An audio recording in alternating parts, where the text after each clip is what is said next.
ಕರ್ತನಲ್ಲಿ ಪ್ರೀತಿ ಅಂತ ಸಹೋದರ ಸಹೋದರಿಯರೇ, ನಿಮ್ಮೆಲ್ಲರಿಗೂ ನಮ್ಮ ತಂದೆಯ ದೇವರ ನಾಮದಲ್ಲೂ ನಮ್ಮ ರಕ್ಷಕನ ಒಡೆಯನಾಗಿರಂತ ಯೇಸು ಕ್ರಿಸ್ತ ನಾಮದಲ್ಲೂ ವಂದನೆಗಳು ಸಲ್ಲಿಸುತ್ತಾ, ದೇವರೊಂದು ಕರುಣೆ ಕೃಪೆ ಪ್ರೀತಿಗಳಿಂದ ನಾವೆಲ್ಲರೂ ಒಟ್ಟಾಗಿ ಸೇರಿ ಆತನ ವಾಕ್ಯಗಳನ್ನ ಧ್ಯಾನ ಮಾಡೋದಕ್ಕೆ ದೇವ್ರು ಕೊಡುತ್ತಾ ಮಹಾಕೃಪೆಗಾಗಿ ದೇವರಿಗೆ ಕೃತಜ್ಞರಾಗೋಣ.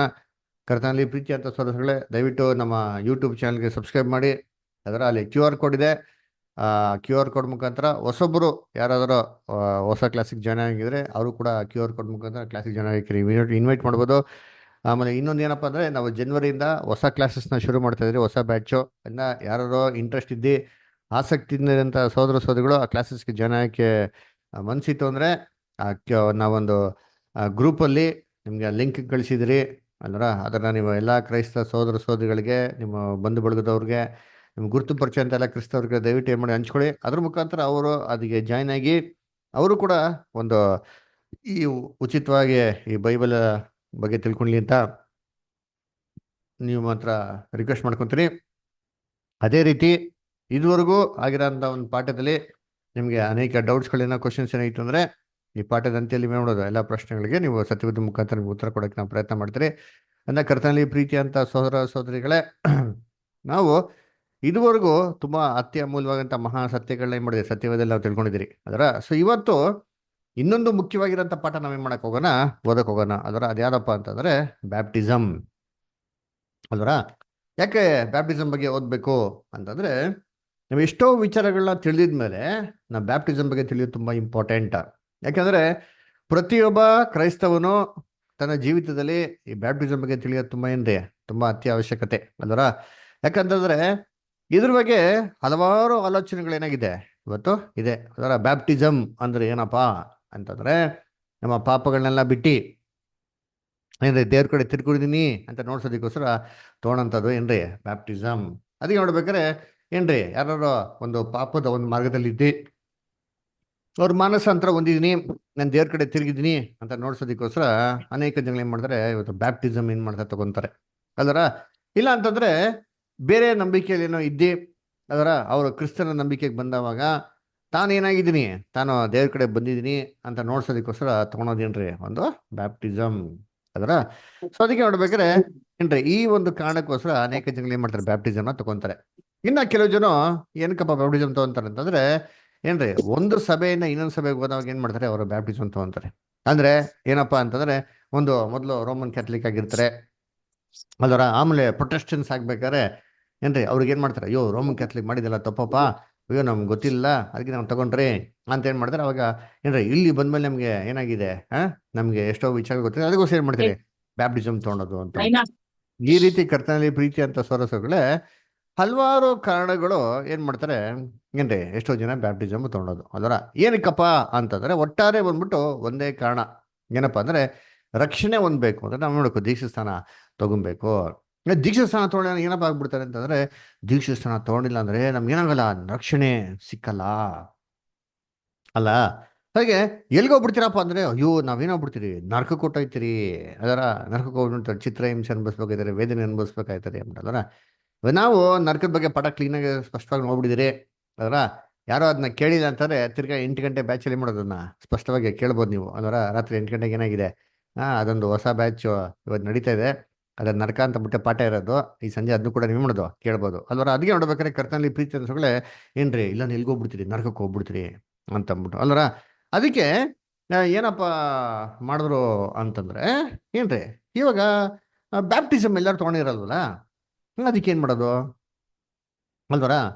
ಮಕ್ಕಳು, ಚಿಕ್ಕ ಮಕ್ಕಳು ಅವ್ರು ಬ್ಯಾಪ್ಟಿಸಮ್ ತೊಗೊಂಡಿರ್ತಾರ, ಅವ್ರು ಬ್ಯಾಪ್ಟಿಸಮ್ ಏನು ಮಾಡಿರಲ್ಲ, ಅವ್ರು ತೊಗೊಂಡಿರಲ್ಲ, ಅದಕ್ಕೆ ಏನು ಮಾಡೋದು ಅಂತ ನೋಡ್ಬೇಕಾರೆ, ಹೌದಲ್ಲ, ಅಯ್ಯೋ ಮಕ್ಕಳಾಗಿ ತೀರ್ಕೊಂಬಿಟ್ರೆ ಏನು ಮಾಡೋದು ಅಂತಂದ್ಬಿಟ್ಟು ಏನು ಮಾಡೋದು ಅಂದರೆ ಚೈಲ್ಡ್ ಬ್ಯಾಪ್ಟಿಸಮ್ ಅಂತ ಏನು ಮಾಡೋದು ಒಂದು ಕಂಡಿಡಿದ್ರು. ಆದರೆ ಯಾಕಂದರೆ ಮಕ್ಕಳು ವಯಸ್ಸು ಬರೋಕ್ಕಿಂತ ಮುಂಚೆ ತೀರ್ಕೊಂಬಿಟ್ರೆ ನಾವು ಬ್ಯಾಪ್ಟಿಸಮ್ ಕೊಟ್ಟಿಲ್ಲ ಅಂತಂದರೆ ಆ ಮಗುಗೆ ಏನು ಸಿಕ್ಕಲ್ಲ, ರಕ್ಷಣೆ ಸಿಕ್ಕಲ್ಲ. ರಕ್ಷಣೆ ಸಿಗದಿರೋ ಕಾರಣದಿಂದ ಆ ಮಗು ಏನಾಗ್ಬಿಡ್ತದೆ, ಎಲ್ಗೋಗ್ಬಿಡ್ತಾರೆ, ನರಕಕ್ಕೆ ಹೋಗ್ಬಿಡ್ತಾರಲ್ಲ ಅಂತ ಅಂದ್ಬಿಟ್ಟು ಏನು ಮಾಡಿದ್ರೆ, ಆ ಮಗುನ ಹೆಂಗಾರ ಮಾಡಿ ಕಾಪಾಡಬೇಕು ಅಂದ್ಬಿಟ್ಟು ಆ ಮಗುಗೆ ಏನು ಕೊಡೋಕ್ಕೆ ಶುರು ಮಾಡೋದಂದರೆ ಇರಿ ಬ್ಯಾಪ್ಟಿಸಮ್. ಅದಕ್ಕೆ ಚೈಲ್ಡ್ ಬ್ಯಾಪ್ಟಿಸಮ್ ಅಂತ ಬಂತು. ಸರಿಯಪ್ಪ, ಚೈಲ್ಡ್ ಬ್ಯಾಪ್ಟಿಸಮ್ ಓಕೆ. ನಾವು ಹುಟ್ಟಿದ ತಕ್ಷಣ ಮಗು ತೀರ್ಕೊಂಬಿಟ್ರೆ ಅದಕ್ಕೇನು ಮಾಡೋದು, ಅದಕ್ಕೇನು ಮಾಡೋದು ಅಂದ್ರೆ ಇದು ಇನ್ನೊಂದು ಕಾನ್ಸೆಪ್ಟ್ ಅಂದರು, ಅದಕ್ಕೆ ಇನ್ಫ್ಯಾಂಟ್ ಬ್ಯಾಪ್ಟಿಸಮ್ ಅಂತ. ಏನಪ್ಪ ಇನ್ಫ್ಯಾಂಟ್ ಬ್ಯಾಪ್ಟಿಸಮ್ ಅಂತಂದರೆ, ಆ ಮಗು ಚಿಕ್ಕದಾಗ್ಲಿ ಇರ್ಬೇಕಾದ್ರೆ ಬ್ಯಾಪ್ಟಿಸಮ್ ಕೊಟ್ಬಿಡೋದು ಅದಕ್ಕೆ ಅಲ್ವರ. ಅದಕ್ಕೆ ಏನಪ್ಪಾ ಅಂದ್ರೆ ಇನ್ಫ್ಯಾಂಟ್ ಬ್ಯಾಪ್ಟಿಸಮ್ ಅಂತ. ಅದಕ್ಕೆ ಮಗುನ ಮುಳ್ಸೋದಕ್ಕೆ ಏನು ಮಾಡಿಸ್ಕೊಂಡು ಮಗುನ ಮುಳ್ಸೋದು ಹಿಂಗೆ ಆ? ಮಗು ಮುಳ್ಸೋ ನೀರಿಗೆ ಕುಡ್ಕೊಂಬಿಟ್ರೆ ಸತ್ತೋಗ್ಬಿಟ್ರೆ ಅದಕ್ಕೆ ಏನು ಮಾಡಿದ್ರು ಹೌದಲ್ವಾ ಅಂತ ಸ್ಪ್ರಿಂಕ್ಲಿಂಗ್ ಬ್ಯಾಪ್ಟಿಸಮ್ ಅಂತ ಮಾಡಿದ್ರು. 3 ಸತಿ ಚಿಮ್ಮಿಸ್ಬಿಡೋದು. ತಂದೆಯ ದೇವರ ನಾಮದಲ್ಲಿಯೂ ನಮ್ಮ ರಕ್ಷಣೆ ಯೇಸು ಕ್ರಿಸ್ತನ ನಾಮದಲ್ಲಿಯೂ ಪವಿತ್ರ ಆತ್ಮನ ನಾಮದಲ್ಲಿಯೂ ನೀನು ದೀಕ್ಷಾ ಸ್ಥಾನ ಕೊಡ್ತೇವೆ. 3 ಸತಿ ಚಿಮ್ಮಿಸ್ಬಿಟ್ರೆ ಏನಾಗ್ಬಿಡ್ತಾವ ಸ್ಪ್ರಿಂಕ್ಲಿಂಗ್ ಬ್ಯಾಪ್ಟಿಸಮ್ ಆಗೋಯ್ತು.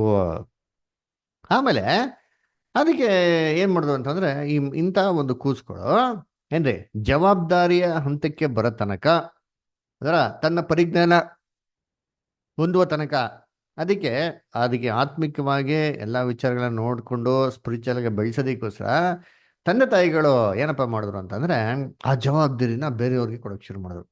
ಯಾರಿಗಪ್ಪ ಅಂತಂದ್ರೆ ಏನ್ರಿ ಸ್ಪಿರಿಚುವಲ್ ಫಾದರ್, ಸ್ಪಿರಿಚುವಲ್ ಮದರ್.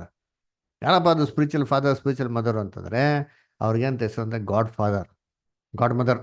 ಯಾರ ಏನ್ರಿ ಗಾಡ್ ಫಾದರ್, ಗಾಡ್ ಮದರ್ ಅಂದ್ರೆ ಏನಪ್ಪ ಅವ್ರ ಕೆಲಸ ಅಂತಂದ್ರೆ ಈ ಮಕ್ಕಳು ಅವ್ರದ್ದು ಆತ್ಮಿಕ ಫುಲ್ ಜವಾಬ್ದಾರಿ ಏನ್ರಿ ಅವರು ಏನ್ರಿ ವಯಸ್ಸಿಗೆ ಬಂದು ವಯಸ್ಸಿಗೆ ಬಂದ್ಮೇಲೆ ದೇವರೆಲ್ಲ ಕಂಪ್ಲೀಟಾಗಿ ಬಾಳೋ ತನಕ ಎಲ್ಲ ಇನ್ಚಾರ್ಜ್ ತೊಗೊಳೋದು ಯಾರಪ್ಪ ಅಂದರೆ ಗಾಡ್ ಫಾದರ್, ಗಾಡ್ ಮದರ್ ಅಂತ ಏನು ಮಾಡಿದ್ರು ಅಂದ್ರ. ಅದಕ್ಕೆ ಇದು ಒಂದೊಂದೇ ಏನೈತಲ್ಲ ಕಾನ್ಸೆಪ್ಟು ಸಭೆಯೊಳಗೆ ಬರೋದಕ್ಕೆ ಶುರು ಆಯ್ತು ರೀ ಅವರ. ಹಿಂಗೆ ಇರ್ಬೇಕಾದ್ರೆ ಕರ್ತನಲ್ಲಿ ಪ್ರೀತಿ ಅಂತ ಸರೋಸಗಳೇ ಏನಪ್ಪ ಅಂತಂದರೆ ಕೆಲವೊಂದು ಸತಿ ಏನಾಯ್ತು ಅಂತಂದರೆ ಈ ಮಗುಗಳು ಏನ್ರಿ ಇನ್ಫ್ಯಾಂಟ್ ಬ್ಯಾಪ್ಟಿಸಮು, ಈ ಚೈಲ್ಡ್ ಬ್ಯಾಪ್ಟಿಸಮು ಏನೇ ಸ್ಪ್ರಿಂಕ್ಲಿಂಗ್ ಬ್ಯಾಪ್ಟಿಸಮ್ ತೊಗೊಳಕ್ಕಿಂತ ಮುಂಚೆನೇ ಮಕ್ಳುಗಳು ಕೆಲವೊಂದು ಏನಾಯ್ತು ತೀರ್ಕೊಳಕ್ಕೆ ಶುರು ಆಯ್ತು. ಇವಾಗ ಅದಕ್ಕೇನು ಮಾಡೋದು ಅಂತ ಅನ್ಬೇಕಾದ್ರೆ ಅದಕ್ಕೇನು ಮಾಡೋದು ಅಂತಂದರೆ ಡಾಕ್ಟ್ರುಗಳಿಗೆ ಅಧಿಕಾರ ಕೊಟ್ಬಿಟ್ರಿ. ಏನು ಅಧಿಕಾರ ಕೊಟ್ಬಿಟ್ರು? ಯಾವಾಗ ಮಕ್ಕಳು ತೀರ್ಕೊಂತಾರೆ ಅಂತ ಗೊತ್ತಾಗ್ತದೋ ಆ ಮಕ್ಳುಗಳಿಗೆ ಇಮಿಡಿಯೇಟ್ ಏನು ಮಾಡಬೇಕು ಅಲ್ಲೇ ತಗೊಂಡು ನೀರಲ್ಲಿ ಹಂಗೆ ದೀಕ್ಷಾಸ್ನಾನ ಮಾಡ್ಬಿಡಿ, ಮಕ್ಳು ಏನಾಗ್ಬಿಟ್ಟು ಹಿಂಗೆ ರಕ್ಷಣೆ ಬಂದ್ಬಿಡ್ಲಿ, ಅವ್ರೇನಾಗ್ಬಿಡ್ಲಿ ಕೂಸ್ಕೊಳ್ಳೆಲ್ಲ ಪರ್ಲೋಕಕ್ಕೆ ಹೋಗ್ಬಿಡ್ಲಿ ಅಂದ್ಬಿಟ್ಟು ಏನು ಮಾಡ್ರು ಈ ಥರ ಕೊಡೋಕ್ಕೆ ಶುರು ಮಾಡಿದ್ರು. ಅದರ ಇದೇ ಥರ ಒಂದು ಕತೆ ಹೇಳ್ತೀನಿ ಕೇಳಿ. ಏನಪ್ಪ ಆಯ್ತು ಅಂದರೆ ಒಂದು ಊರಲ್ಲಿ ಏನ್ರಿ ಒಂದು ಡಾಕ್ಟ್ರ್ ಇದ್ರಂತೆ ಅಲ್ವರ. ಆಮೇಲೆ ಏನ್ರಿ ಒಂದು ಮಗು ಇತ್ತಂತೆ, ಒಂದು ಫ್ಯಾಮ್ಲಿ ಇತ್ತಂತೆ. ಸಡನ್ನಾಗಿ ಬಂದ್ಬಿಟ್ಟು ಇಲ್ರಿ ತುಂಬ ರಿಮೋಟ್ ಪ್ಲೇಸಲ್ಲಿ ತುಂಬ ವರ್ಷಗಳ ಹಿಂದೆ ಆಗಿದಂಥ ಒಂದು ಕತೆ ಅಷ್ಟೇ ಇದು ಅಲ್ವರ. ಒಂದ್ಸತಿ ಮಗುಗೆ ಸಡನ್ನಾಗೆ ಜ್ವರ ಬಂದ್ಬಿಡ್ತಂದ್ರಿ. ಏನು ಭಯಂಕರ ಜ್ವರ ಬಂದ್ಬಿಡ್ತು ಅಂತಂದ್ರೆ ಏನ್ರಿ ಮಗುಗೆ ಏನು ಮೆಡಿಸಿನ್ ಕೊಟ್ರೆ ಏನಾಗ್ತಾಯಿಲ್ಲ, ಕಂಟ್ರೋಲ್ ಆಗ್ತಾಯಿಲ್ಲ ರೀ. ಅವಾಗ ಏನು ಮಾಡಿದೆ ಅಂತಂದರೆ ಅಯ್ಯೋ ಜಲ್ದಿ ಹೋಗಿ ಏನು ಮಾಡಿ ನೀವು ಇಮ್ಮಿಟಗೆ ಹಾಂ ಡಾಕ್ಟ್ರ್ ನಿಮ್ಮ ಮಾಡಿ ಕರ್ಕೊಂಬನ್ನಿ, ಪ್ರಾಣ ನಿಮ್ಮ ಮಗಳು ನಿಮ್ಮ ಮಾಡಿ ಪ್ರಾಣ ಉಳಿಲಿ ಅಂತ ಬಿಟ್ಟು ಏನು ಮಾಡಿದಾರೆ ಅವ್ರ ಅಪ್ಪ ಅಮ್ಮ ಹಿಡಿದಂತೆ. ಅದಕ್ಕೆ ಏನು ಮಾಡಂತೆ ಇಮ್ಮಿಟಗೆ ಏನ್ರಿ ಓಡೋಗ್ಬಿಟ್ಟು ಡಾಕ್ಟ್ರ್ ನಿಮ್ಮ ಮಾಡಂತೆ ಕರ್ಕೊಂಬಂದಂತೆ. ಆ ಡಾಕ್ಟ್ರ್ ಬಂದ ತಕ್ಷಣ ಏನು ಮಾಡೋದಂತೆ ಡಾಕ್ಟ್ರ್ ನೋಡಿದಂತೆ ಮಗು ನೋಡಿದ್ರೆ ಮಗುಗೆ ಏನು ಮಾಡೋಕ್ಕಾಗ್ತಲ್ಲ, ಏನು ಕೊಟ್ಟರು ಪ್ರಯೋಜನ ಇಲ್ಲ, ಮಗು ಇನ್ನು ಸ್ವಲ್ಪ ಕ್ಷಣದಲ್ಲಿ ಕೈ ಬಿಟ್ಬಿಡ್ತಾರೆ ಅಂತ ಅಂದ್ಬಿಟ್ಟು ಡಾಕ್ಟ್ರ್ ಏನು ಮಾಡೋಂತ ಹೇಳ್ದಂತೆ. ಹೇಳಿದ ತಕ್ಷಣ ಡಾಕ್ಟ್ರ್ ಏನು ಮಾಡೋದಂದ್ರೆ ಏನ್ರಿ ಇಮ್ಮಿಟಕ್ಕೆ ಒಂದು ಬೌಲಲ್ಲಿ ನೀರು ತಗೊಂಡು ಅಲ್ರ 3 ಸತಿ ಮಗು ಮೇಲೆ ಚಿಮ್ಮಿಸ್ಬಿಟ್ರಂತೆ. ತನ್ನ ದೇವರ ನಾಮದಲ್ಲಿಯೂ ಏನ್ರಿ ಯೇಸು ಕ್ರಿಸ್ತನ ನಾಮದಲ್ಲಿಯೂ ಪವಿತ್ರ ಆತ್ಮನ ಹೆಸರಲ್ಲಿ ಅಂದ್ಬಿಟ್ಟು ದೀಕ್ಷೆ ಸ್ಥಾನ ಕೊಡ್ತೀನಿ ಅಂತ ಹೇಳ್ಬಿಟ್ಟು ನೀರು ಚಿಮ್ಮಿಸ್ಬಿಟ್ರೆ. ಚಿಮ್ಸಿದ ತಕ್ಷಣ ಒಂದು ಸ್ವಲ್ಪ ಸೆಕೆಂಡ್ಸಲ್ಲಿ ಮಗು ಏನಾಗ್ಬಿಡ್ತು ತೀರ್ಕೊಂಬಿಡ್ತು. ಮಗು ತೀರ್ಕೊಂಡಿದ ತಕ್ಷಣ ಇವ್ರಿಗೆಲ್ಲ ಏನ್ರಿ ಒಂಥರ ಸಂತೋಷ. ಓಹ್ ಅಯ್ಯೋ ಕ್ಷಣದ್ರಲ್ಲಿ ಏನಾಗ್ಬಿಡ್ತು ಮಗು ನರಕದಿಂದ ಹಂಗೆ ಪಾಲಾಗ್ಬಿಡ್ತು ನೋಡ್ರಿ, ರಕ್ಷಣೆ ಅಂದ್ಬಿಡ್ತು ಮಗು ಅಂತ ಅಂದ್ಬಿಟ್ಟು ಫುಲ್ ಖುಷಿ ಅಂತಾರೆ ಅಲ್ವರ. ಅದಕ್ಕೆ ಆನ್ ದ ವೇ ಹೋಗ್ತಾ ಇರ್ಬೇಕಾದ್ರೆ ಇವರು ಡಾಕ್ಟ್ರ್ ಜೊತೆ ಕನ್ವರ್ಸೇಷನ್ ಮಾಡ್ಕೊಳತ್ತಂತೆ. ಡಾಕ್ಟ್ರೇ ಒಳ್ಳೇದಾಯ್ತು, ತುಂಬ ನೀವು ತುಂಬ ಸಂತೋಷ ಆಯಿತು, ನೀವು ಎಷ್ಟು ಜಲ್ದಿ ಬಂದಿದ್ದು ಅಂತ. ಡಾಕ್ಟ್ರ್ ಹೇಳಿದಂತೆ ಹೌದಪ್ಪ ಏನೋ ಒಳ್ಳೇದಾಯ್ತು, ನಾನು ಏನೋ ಶೂಗಿ ಹಾಕೊಂಡು ಕೂತ್ಬಿಟ್ಟಿದ್ರೆ ಏನಾಗ್ಬಿಡೋದು ಇನ್ನೂ ಲೇಟ್ ಆಗ್ಬಿಡೋದು ನೋಡಿ, ಚಪ್ಪಲಿ ಹಾಕೊಂಡು ಓಡ್ ಬಂದೀನಿ ಅಂತ ಹೇಳೋದಂತೆ. ಅದರ ಈ ಥರ ಕತೆಗಳು ಏನ್ರಿ ಮಗುಗೆ ನೀರಲ್ಲಿ ಸುಮ್ಮನೆ ಸ್ಪ್ರಿಂಕಲ್ ಮಾಡಿಬಿಟ್ರೆ ಮುಗ್ದೋಯ್ತು, ಮಗು ಏನಾಗ್ಬಿಡ್ತದೆ ರಕ್ಷಣೆ ಹೊಂದ್ಬಿಡ್ತದೆ.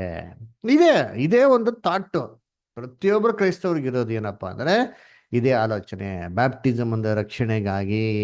ಅದರ ಮಾನಸಾಂತರ ಹೊಂದಿ ದೇವ್ರ ಕಡೆ ತಿರುಗಿದ್ದೀನಿ, ಅದರ ನಾನು ರಕ್ಷಣೆ ಮಾರ್ಗದಲ್ಲಿ ಇದ್ದೀನಿ ಅಂತ ನೋಡ್ಸ್ಕೊಳಕ್ಕೋಸ್ಕರ ತೊಗೊಳೋಂಥದ್ದು ಬ್ಯಾಪ್ಟಿಸಮ್ ಅಲ್ವರ. ಅದಕ್ಕೆ ಬ್ಯಾಪ್ಟಿಸಮ್ ಎಷ್ಟು ಸತಿ ತಗೊಬೇಕು ಅಂತಂದರೆ ಕೆಲವು ಜನ ಹೇಳ್ತಾರೆ ಒಂದೇ ಸತಿ ತಗೊಬೇಕು, ಇನ್ನೊಂದು ತಗೊಳಂಗೆ ಇಲ್ಲ ಅಂತ ಹೇಳ್ತಾರೆ ಅಲ್ವರ. ಆ ಬೈಬಲಲ್ಲಿ ಏನ್ರಿ 2 ಸತಿ ತೊಗೊಂಡೈತಿ ಎಕ್ಸಾಂಪಲ್ಸ್ ಇದೆ ತುಂಬ, ಅದು ತುಂಬ ಇದೆ, ಒಂದೇ ಸತಿ ಇಲ್ಲ ರೀ. ಅದರ ಇಸ್ರೇಲ್ ಜನಗಳು ತೊಗೊಂಡವ್ರೆ, ಅಪೋಸ್ಟಲ್ ಪೌಲ್ ತೊಗೊಂಡವ್ರೆ, ಎಫೆಸಸ್ ಸಭೆಯವ್ರು ತೊಗೊಂಡವ್ರೆ, ಅದು ನೋಡಿಸ್ತೀನಿ ನಿಮ್ಗೆ ಹಾಕಿದಿಲ್ಲ ಅಲ್ವರ. ಸೊ ಅದಕ್ಕೆ ಮತ್ತೆ ಎಷ್ಟು ತೊಗೊಬೇಕು?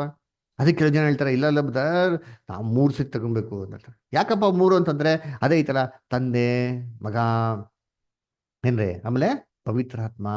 ಅದರಿಂದ ನಾವು ಒಂದ್ಸತಿ ತಗೊಂಡ್ರೆ ಆಗಲ್ಲ, 3 ಸತಿ ಏನ್ ಮಾಡ್ಬೇಕು, ತಗೊಂಡ್ಲೇಬೇಕು.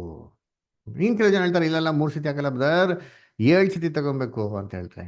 ಯಾಕಪ್ಪ 7 ಸತಿ ಅಂತಂದ್ರೆ, ಮನೆ ಏನ್ ಮಾಡ್ದ, ಮುಳುಗ್ನಲ್ಲ ನೀರಲ್ಲಿ, 7 ಸತಿ ಮುಳ್ದ, 1 ಸತಿ ಮುಳ್ದ, 3 ಸತಿ ಅಲ್ಲ, 7 ಸತಿ ಮುಳ್ದ ನೋಡಿ. 7 ಸತಿ ಮುಳುಗಿ ಎದ್ದಿದ್ ಬಂದ್ಮೇಲೆ ಕುಷ್ಠರೋಗ ಏನಾಯ್ತು ಹಂಗೆ ಸಂಪೂರ್ಣವಾಗಿ ವಾಸಿ ಆಗೋಯ್ತು. ಆತ ನಾವ್ ಹೇಳ್ಬೇಕು 7 ಸತಿ ಮಾಡಬೇಕು ಅಂತ ಹೇಳ್ತಾರೆ. ಈ ತರ ಹಲವಾರು ಆಲೋಚನೆಗಳು, ಹಲವಾರು ವಿಧವಾದಂಥ ರೀತಿಯಲ್ಲಿ ಸಜೆಷನ್ಸು ಅಲ್ವರ. ಸೊ ಅದಕ್ಕೆ ಕರ್ತನಲ್ಲಿ ಪ್ರೀತಿ ಅನ್ಸುಗಳೇ, ಒಟ್ಟಾರೆ ಎಲ್ಲಾರು ಹೇಳೋದು ಏನಪ್ಪ ಅಂತಂದ್ರೆ, ಬ್ಯಾಪ್ಟಿಸಮ್ ಏನಕ್ಕಂದ್ರೆ, ಬ್ಯಾಪ್ಟಿಸಮ್ ಮಾನಸಾಂತರ ಹೊಂದೋದಿಕ್ಕೆ. ನಾವು ಯಾವಾಗ ಯೇಸು ಕ್ರಿಸ್ತನ ಅಂಗೀಕಾರ ಮಾಡ್ತೀನೋ, ಅದಕ್ಕಿಂತ ಮುಂಚೆ ಇರೋಂಥ ಎಲ್ಲ ಪಾಪಗಳನ್ನ ಏನ್ರಿ ತೊಳೆಯೋದಿಕ್ಕೆ, ಪ್ರಾಯಶ್ಚಿತ್ತ ಹೊಂದೋದಿಕ್ಕೆ, ಅದನ್ನೆಲ್ಲ ಬಿಟ್ಬಿಟ್ಟು ಮಾನಸಾಂತರ ಹೊಂದಿದ್ದೀನಿ, ನಾನು ದೇವ್ರ ಕಡೆ ತಿರುಗ್ತಾ ಇದ್ದೀನಿ ಅಂತ ನೋಡ್ಸೋದಕ್ಕೋಸ್ಕರ ಕೊಡೋಂಥದ್ದು ಬ್ಯಾಪ್ಟಿಸಮ್. ಅದರ ಸರಿಯಪ್ಪ, ಯೇಸು ಕ್ರಿಸ್ತನ ಅಂಗೀಕಾರ ಮಾಡೋದಕ್ಕಿಂತ ಮುಂಚೆ ಅಂತ ಇಲ್ಲಂತ ಎಲ್ಲ ವಿಚಾರಗಳಿಗೆ ಏನ್ರಿ ನಮ್ಮ ಪಾಪನೆಲ್ಲ ಪರಿಹಾರ ಮಾಡೋಕ್ಕೆ ತೊಗೊಂಡು ದೀಕ್ಷಿಸ್ತಾನ. ಆದ್ರೆ ಯೇಸು ಕ್ರಿಸ್ತನ ಅಂಗೀಕಾರ ಮಾಡಿದ ಮೇಲೆ ಪಾಪನೇ ಮಾಡಲ್ವಾ? ಪಾಪ ಮಾಡ್ತೀರಾ ಇಲ್ವೋ? ಮಾಡೇ ಮಾಡ್ತೀರಿ. ಪಾಪ ಮಾಡಿದ್ರೆ ಯಾರು ಇದ್ರ ಕೈ ನೋಡ್ತೀನಿ ನಾನು, ಏನ್ರಿ ಕ್ರಿಸ್ತನ ಅಂಗೀಕಾರ ಮಾಡಿದ್ಮೇಲೆ ನಾನು ಪಾಪನೇ ಮಾಡಿಲ್ಲ ಅಂತ ಹೇಳಕ್ಕಾಯ್ತದ? ಇಲ್ಲ ರೀ. ಮತ್ತೆ ಅದಕ್ಕೇನು ಬ್ಯಾಪ್ಟಿಸಮು? ಅದಕ್ಕೇನು ಮಾಡೋಣ ಮತ್ತೆ? ಅದಕ್ಕೆ ಬ್ಯಾಪ್ಟಿಸಮ್ ದಿನ ಬ್ಯಾಪ್ಟಿಸಮ್ ತೊಗೊಳಲ್ವಾ ಅದರ? ಸೊ ಕರ್ತನಲ್ಲಿ ಪ್ರೀತಿ ಅಂತ ಸ್ವರಗಳೇ, ಸತ್ಯವೇದ ಏನು ಹೇಳ್ತದೆ ಅದರ ಓದ ನೋಡಿರ್ತೀನಿ. 1 ಯೋಹಾನ 1 ಅಧ್ಯಾಯ 7ನೇ ವಾಕ್ಯ. ದಯವಿಟ್ಟು ಯಾರಾದ್ರು ಹೋದ್ರೆ 1 John 1st chapter 7th verse. ಆದರೆ ಆತನು ಬೆಳಕಿನಲ್ಲಿರುವಂತೆಯೇ ನಾವು ಬೆಳಕಿನಲ್ಲಿ ನಡೆದರೆ ನಾವು ಒಬ್ಬರ ಸಂಗಡಲ್ಲೊಬ್ಬರು ಅನ್ಯೋನ್ಯತೆಯಲ್ಲಿದ್ದೇವೆ, ಮತ್ತು ಆತನ ಮಗನಾದ ಯೇಸುವಿನ ರಕ್ತವು ಸಕಲ ಪಾಪವನ್ನು ನಿವಾರಣೆ ಮಾಡಿ ನಮ್ಮನ್ನು ಶುದ್ಧಿ ಮಾಡುತ್ತದೆ. ನೋಡ್ರ, ಯೇಸುವಿನ ರಕ್ತವು ನಮ್ಮ ಸಕಲ ಪಾಪವನ್ನೇ ಮಾಡ್ತಾರೆ, ನಿವಾರಣೆ ಮಾಡಿ ನಮ್ಮನ್ನೇ ಮಾಡಿದ್ರೆ ಶುದ್ಧ ಮಾಡ್ತಾರೆ. ಹಂಗಾರೆ ನಮ್ಮನ್ನ ಶುದ್ಧ ಮಾಡೋದು, ಅದರ ನಮ್ಮ ಪಾಪಗಳೆಲ್ಲ ತೊಳೆಯೋದು, ನಿವಾರಣೆ ಮಾಡೋದು ಯಾವ್ದಪ್ಪ ಅಂದ್ರೆ ನೀರಿನ ದೀಕ್ಷಾಸ್ನಾನ ಅಲ್ಲ ರೀ. ವಾಕ್ಯ ಏನಪ್ಪ ಹೇಳ್ತಾರೆ ಅಂತಂದ್ರೆ, ಯೇಸು ಕ್ರಿಸ್ತನ ರಕ್ತ ಅಂತ ಹೇಳ್ತಾರೆ. ಅದರ ನೀರಲ್ಲಿ ಮುಳುಗೋದಲ್ಲ ರೀ. ನೀರಲ್ಲಿ ಮುಳುಗಿದ್ರೆ ನಮ್ಮ ಕೊಳೆ ಹೋಯ್ತದೆ ಹೊರ್ತು ಪಾಪ ಹೋಯ್ತದ? ನೋಡಿ ಎಷ್ಟು ಕ್ಲೀನಾಗಿ ಕೊಟ್ಟ ಅಂತ ಏನು ಹೇಳ್ತಾರೆ ಅಂದ್ರೆ, ಯೇಸುವಿನ ರಕ್ತವು ಎಲ್ಲವೂ ಏನ್ ಮಾಡ್ತದೆ, ಸಕಲ ಪಾಪವನ್ನು ಏನ್ ಮಾಡ್ತಾರೆ, ನಿವಾರಣೆ ಮಾಡೋದಕ್ಕೆ ಶಕ್ತವಾಗಿದೆ. ಅದರ ಸರಿ. ಮತ್ತಾಗ್ರೆ ಈ ಈ ಮಾನಸಾಂತರ ಹೊಂದೋದಕ್ಕೆ ಬ್ಯಾಪ್ಟಿಸಮ್ ಅಂದ್ಬಿಟ್ಟು ಎಲ್ಲಪ್ಪ ಬಂತು ಅಂತಂದ್ರೆ, ಸ್ನಾನಿಕರನ ಯೋಹಾನ ಏನ್ ಮಾಡ್ತಾರೆ, ಇದನ್ನ ಹೇಳ್ತಾರೆ. ಅದರ ಅದಕ್ಕೆ ಫಸ್ಟ್ ಏನ್ ಮಾಡೋಣ ಅಂತಂದ್ರೆ, ಇದು ಸ್ನಾನಿಕನ ಯೋಹಾನನ ಬಗ್ಗೆ ಇರೋಂಥ ವಿಚಾರಗಳು, ಈ ಮಾನಸಾಂತರಕ್ಕೆ ಹೊಂದೋದಕ್ಕಿರೋಂಥ ದೀಕ್ಷಿತ ಏನಪ್ಪಾ ಅಂತದ್ ಬಗ್ಗೆ ನಾವೇ ಮಾಡೋಣ, ಓದೋಣ. ಅದರ ಮುಖ್ಯವಾಗಿ ನೋಡಿರ್ತೀನಿ, ಓದಿಂತೀನಿ. ಮತ್ತೆ ಬರೆದಂಥ ಸುವಾರ್ತೆ 3ನೇ ಅಧ್ಯಾಯ 11ನೇ ವಾಕ್ಯ ಓದ್ರಿಂತೀನಿ. Matthew 3rd chapter 11th verse. Brother sisters ಓದ್ತೀರಾ ಯಾರಾದ್ರು? ಹೌದು. ನಾನಂತೂ ನಿಮ್ಮ ಮನಸ್ಸು ತಿರುಗಿಕೊಳ್ಳಬೇಕೆಂಬುದಕ್ಕೆ ನಿಮಗೆ ನೀರಿನಲ್ಲಿ ಸ್ನಾನ ಮಾಡಿಸುತ್ತೇನೆ. ಆದರೆ ನನ್ನ ಹಿಂದೆ ಬರುವವನು ನನಗಿಂತ ಶಕ್ತನು, ಆತನ ಕೆರಗಳನ್ನು ಹೊರಲಿಕ್ಕೂ ನಾನು ಯೋಗ್ಯನಲ್ಲ. ಆತನು ಪವಿತ್ರಾತ್ಮನಲ್ಲಿಯೂ ಬೆಂಕಿಯಲ್ಲಿಯೂ ನಿಮಗೆ ಸ್ನಾನ ಮಾಡಿಸುವನು. ನೋಡ್ರ, ನಾನಂತೂ ನಿಮ್ಗೆ ಏನ್ ಮಾಡ್ತೀನಿ, ಮನಸ್ಸು ತಿರುಗಿಕೊಳ್ಳಬೇಕೆಂಬುದಕ್ಕೆ ನೋಡ್ರ ನಿಮ್ಗೆ ಏನ್ ಮಾಡ್ತೀನಿ, ನೀರಿನಲ್ಲಿ ಸ್ನಾನ ಮಾಡಿಸ್ತೀನಿ. ಏನಕ್ಕೆ ಸ್ನಾನ ಮಾಡಿಸ್ತೀನಿ, ಏನಕ್ಕೆ ದೀಕ್ಷಾ ಸ್ನಾನ ಕೊಡ್ತೀನಿ ಏನ್ರಿ? ನಾನಂತೂ ನಿಮ್ಮ ಮನಸ್ಸು ತಿರುಗಿಕೊಳ್ಳಬೇಕೆಂಬುದಕ್ಕೆ. ನೋಡ್ರ, ಇವ್ ಕೊಡೋ ಬ್ಯಾಪ್ಟಿಸಮ್ ಏನಕ್ಕತ್ತೆ, ಮಾನಸಾಂತರ ಹೊಂದಿದ್ದೀನಿ, ಮನಸ್ಸು ದೇವ್ರ ಕಡೆ ತಿರುಗಿದ್ದೀನಿ ಅಂತ ನೋಡ್ಸೋದಕ್ಕೋಸ್ಕರ ತಗೊಳೋದೇನ್ರಿ ಬ್ಯಾಪ್ಟಿಸಮ್. ಅದಕ್ಕೆ ಯೋಹಾನ ಏನ್ ಮಾಡ್ತಿದ್ದೆ, ಇದೇ ಬ್ಯಾಪ್ಟಿಸಮ್ ಕೊಡ್ತಾ ಇದ್ದು ಅಲ್ವರ. ಅದಕ್ಕೆ ಕರ್ತನಲ್ಲಿ ಪ್ರೀತಿ ಅಂತ ಸೊರಸಗಳೇ ಏನ್ರಿ ಅಲ್ವರ. ಇಸ್ರೇಲ್ ಜನಗಳು ಈ ಬ್ಯಾಪ್ಟಿಸಮ್ ಏನ್ ಮಾಡ್ತಿದ್ರು, ತಗೊಂತಾ ಇದ್ರು. ಅದಕ್ಕೆ ಸ್ಥಾನಿಕ ಏನ್ ಮಾಡ್ತಾನೆ, ಯೋರ್ದನ್ ನದಿಯಲ್ಲಿ ಕೊಡ್ತಾ ಇರ್ತಾರೆ. ಅದಕ್ಕೆ ಇದನ್ನ ತಗೊಳೋದಿಕ್ಕೆ ಎಷ್ಟೋ ಇಸ್ರೇಲ್ ಜನಗಳು ಏನ್ ಮಾಡ್ತಾರೆ, ಮುಂದೆ ಬರ್ತಾರೆ ಅಂತೀರಿ. ನೋಡಿ ವಾಕ್ಯ ಓದೋಣ. ಅದರಲ್ಲೇ 6ನೇ ವಾಕ್ಯ ಓದ್ರಿ. 6ನೇ ವಾಕ್ಯ ಓದ್ರಿ. ಅವನ ಬಳಿಗೆ ಹೊರಟು ಹೋಗಿ ಅವರು ತಮ್ಮ ತಮ್ಮ ಪಾಪಗಳನ್ನು ಹೇಳಿಕೊಂಡು ಯೋರ್ದಾನ್ ಹೊಳೆಯಲ್ಲಿ ಅವನಿಂದ ದೀಕ್ಷಾಸ್ನಾನ ಮಾಡಿಸಿಕೊಳ್ಳುತ್ತಿದ್ದರು. ನೋಡ್ರ, ಅದಕ್ಕೆ ಏನಂತಾರೆ, ಇದು ಇವ್ ಮಾತನ್ನ ಕೇಳಿ ಯೋರ್ದೋನ್ ನದಿಯಲ್ಲಿ ಎಷ್ಟೋ ಜನಗಳು ಏನ್ ಮಾಡ್ತಾರಂತೆ, ತನ್ನ ಪಾಪಗಳನ್ನ ಹರಿಕೆ ಮಾಡಿ, ಅದರ ಏನ್ರಿ ಪಾಪಗಳನ್ನೆಲ್ಲ ಹೇಳ್ಕೊಂಡು ಏನ್ ಮಾಡ್ದಂತೆ, ದೀಕ್ಷಾ ಸ್ಥಾನ ತಗೊಂತಾ ಇದ್ರಂತೆ. ನೋಡ್ರಿ ಕರ್ತನಲ್ಲಿ ಪ್ರೀತಿ ಅನ್ಸೋಗಳೇ, ಅದರ ಯಾರಂತೆ, ಎಷ್ಟೋ ಜನ ಪಾಪಿಗಳು ಯೋಹಾನನ ಮಾತನ್ನ ಕೇಳಿ ದೇವ್ರ ಕಡೆ ತಿರುಗಿದಿ ಅಂತ ನೋಡ್ಸೋದಕ್ಕೋಸ್ಕರ ಏನ್ರಿ ಈ ಒಂದು ಏನ್ರಿ ಬ್ಯಾಪ್ಟಿಸಮ್ನ ಎಷ್ಟೋ ಏನ್ರಿ ಯಹೂದ್ಯರು ತಗೊಂತಾ ಇದ್ರಂತೆ. ಅದರ ಕರ್ತನಲ್ಲಿ ಪ್ರೀತಿ ಅನ್ಸೋಗಳಾಗ ಏನಕ್ಕೆ ತಗೊಂತಾ ಇದ್ದು, ಏನ್ರಿ ಮಾನಸಾಂತರ ಹೊಂದಿದಿರಿ, ದೇವ್ರ ಕಡೆ ತಿರುಗಿದ್ದೀನಿ ಅಂತ ನೋಡ್ಸೋದಕ್ಕೋಸ್ಕರ ಅಂತಾರೆ ಅಲ್ವರ. ಅದಕ್ಕೆ ಕರ್ತನಲ್ಲಿ ಪ್ರೀತಿ ಅನ್ಸೋಗಳೇ, ಇದೇ ಬ್ಯಾಪ್ಟಿಸಮ್ನ ಯೇಸು ಕ್ರಿಸ್ತನ ಶಿಷ್ಯರುಗಳು ಕೂಡ ಎಷ್ಟೋ ಜನಗಳು ಯಹೂದ್ಯರಿಗೆ ಏನ್ ಮಾಡಿದ್ರು, ಕೊಟ್ರು. ಅದರ ಎಲ್ಲಪ್ಪ ಇದೆ ಅಂತಂದ್ರೆ ನೋಡಿ, ಓದೋಣ ಯೋಹಾನ 4ನೇ ಅಧ್ಯಾಯ 1 ಮತ್ತು 2ನೇ ವಾಕ್ಯ. ಸಂತೋಷ್ ಬ್ರದರ್ ಓದಿ, ಯೋಹಾನ 4ನೇ ಅಧ್ಯಾಯ 1 ಮತ್ತು 2 ಓದಿ ಬ್ರದರ್. ಅವತ್ತಿನಲ್ಲಿ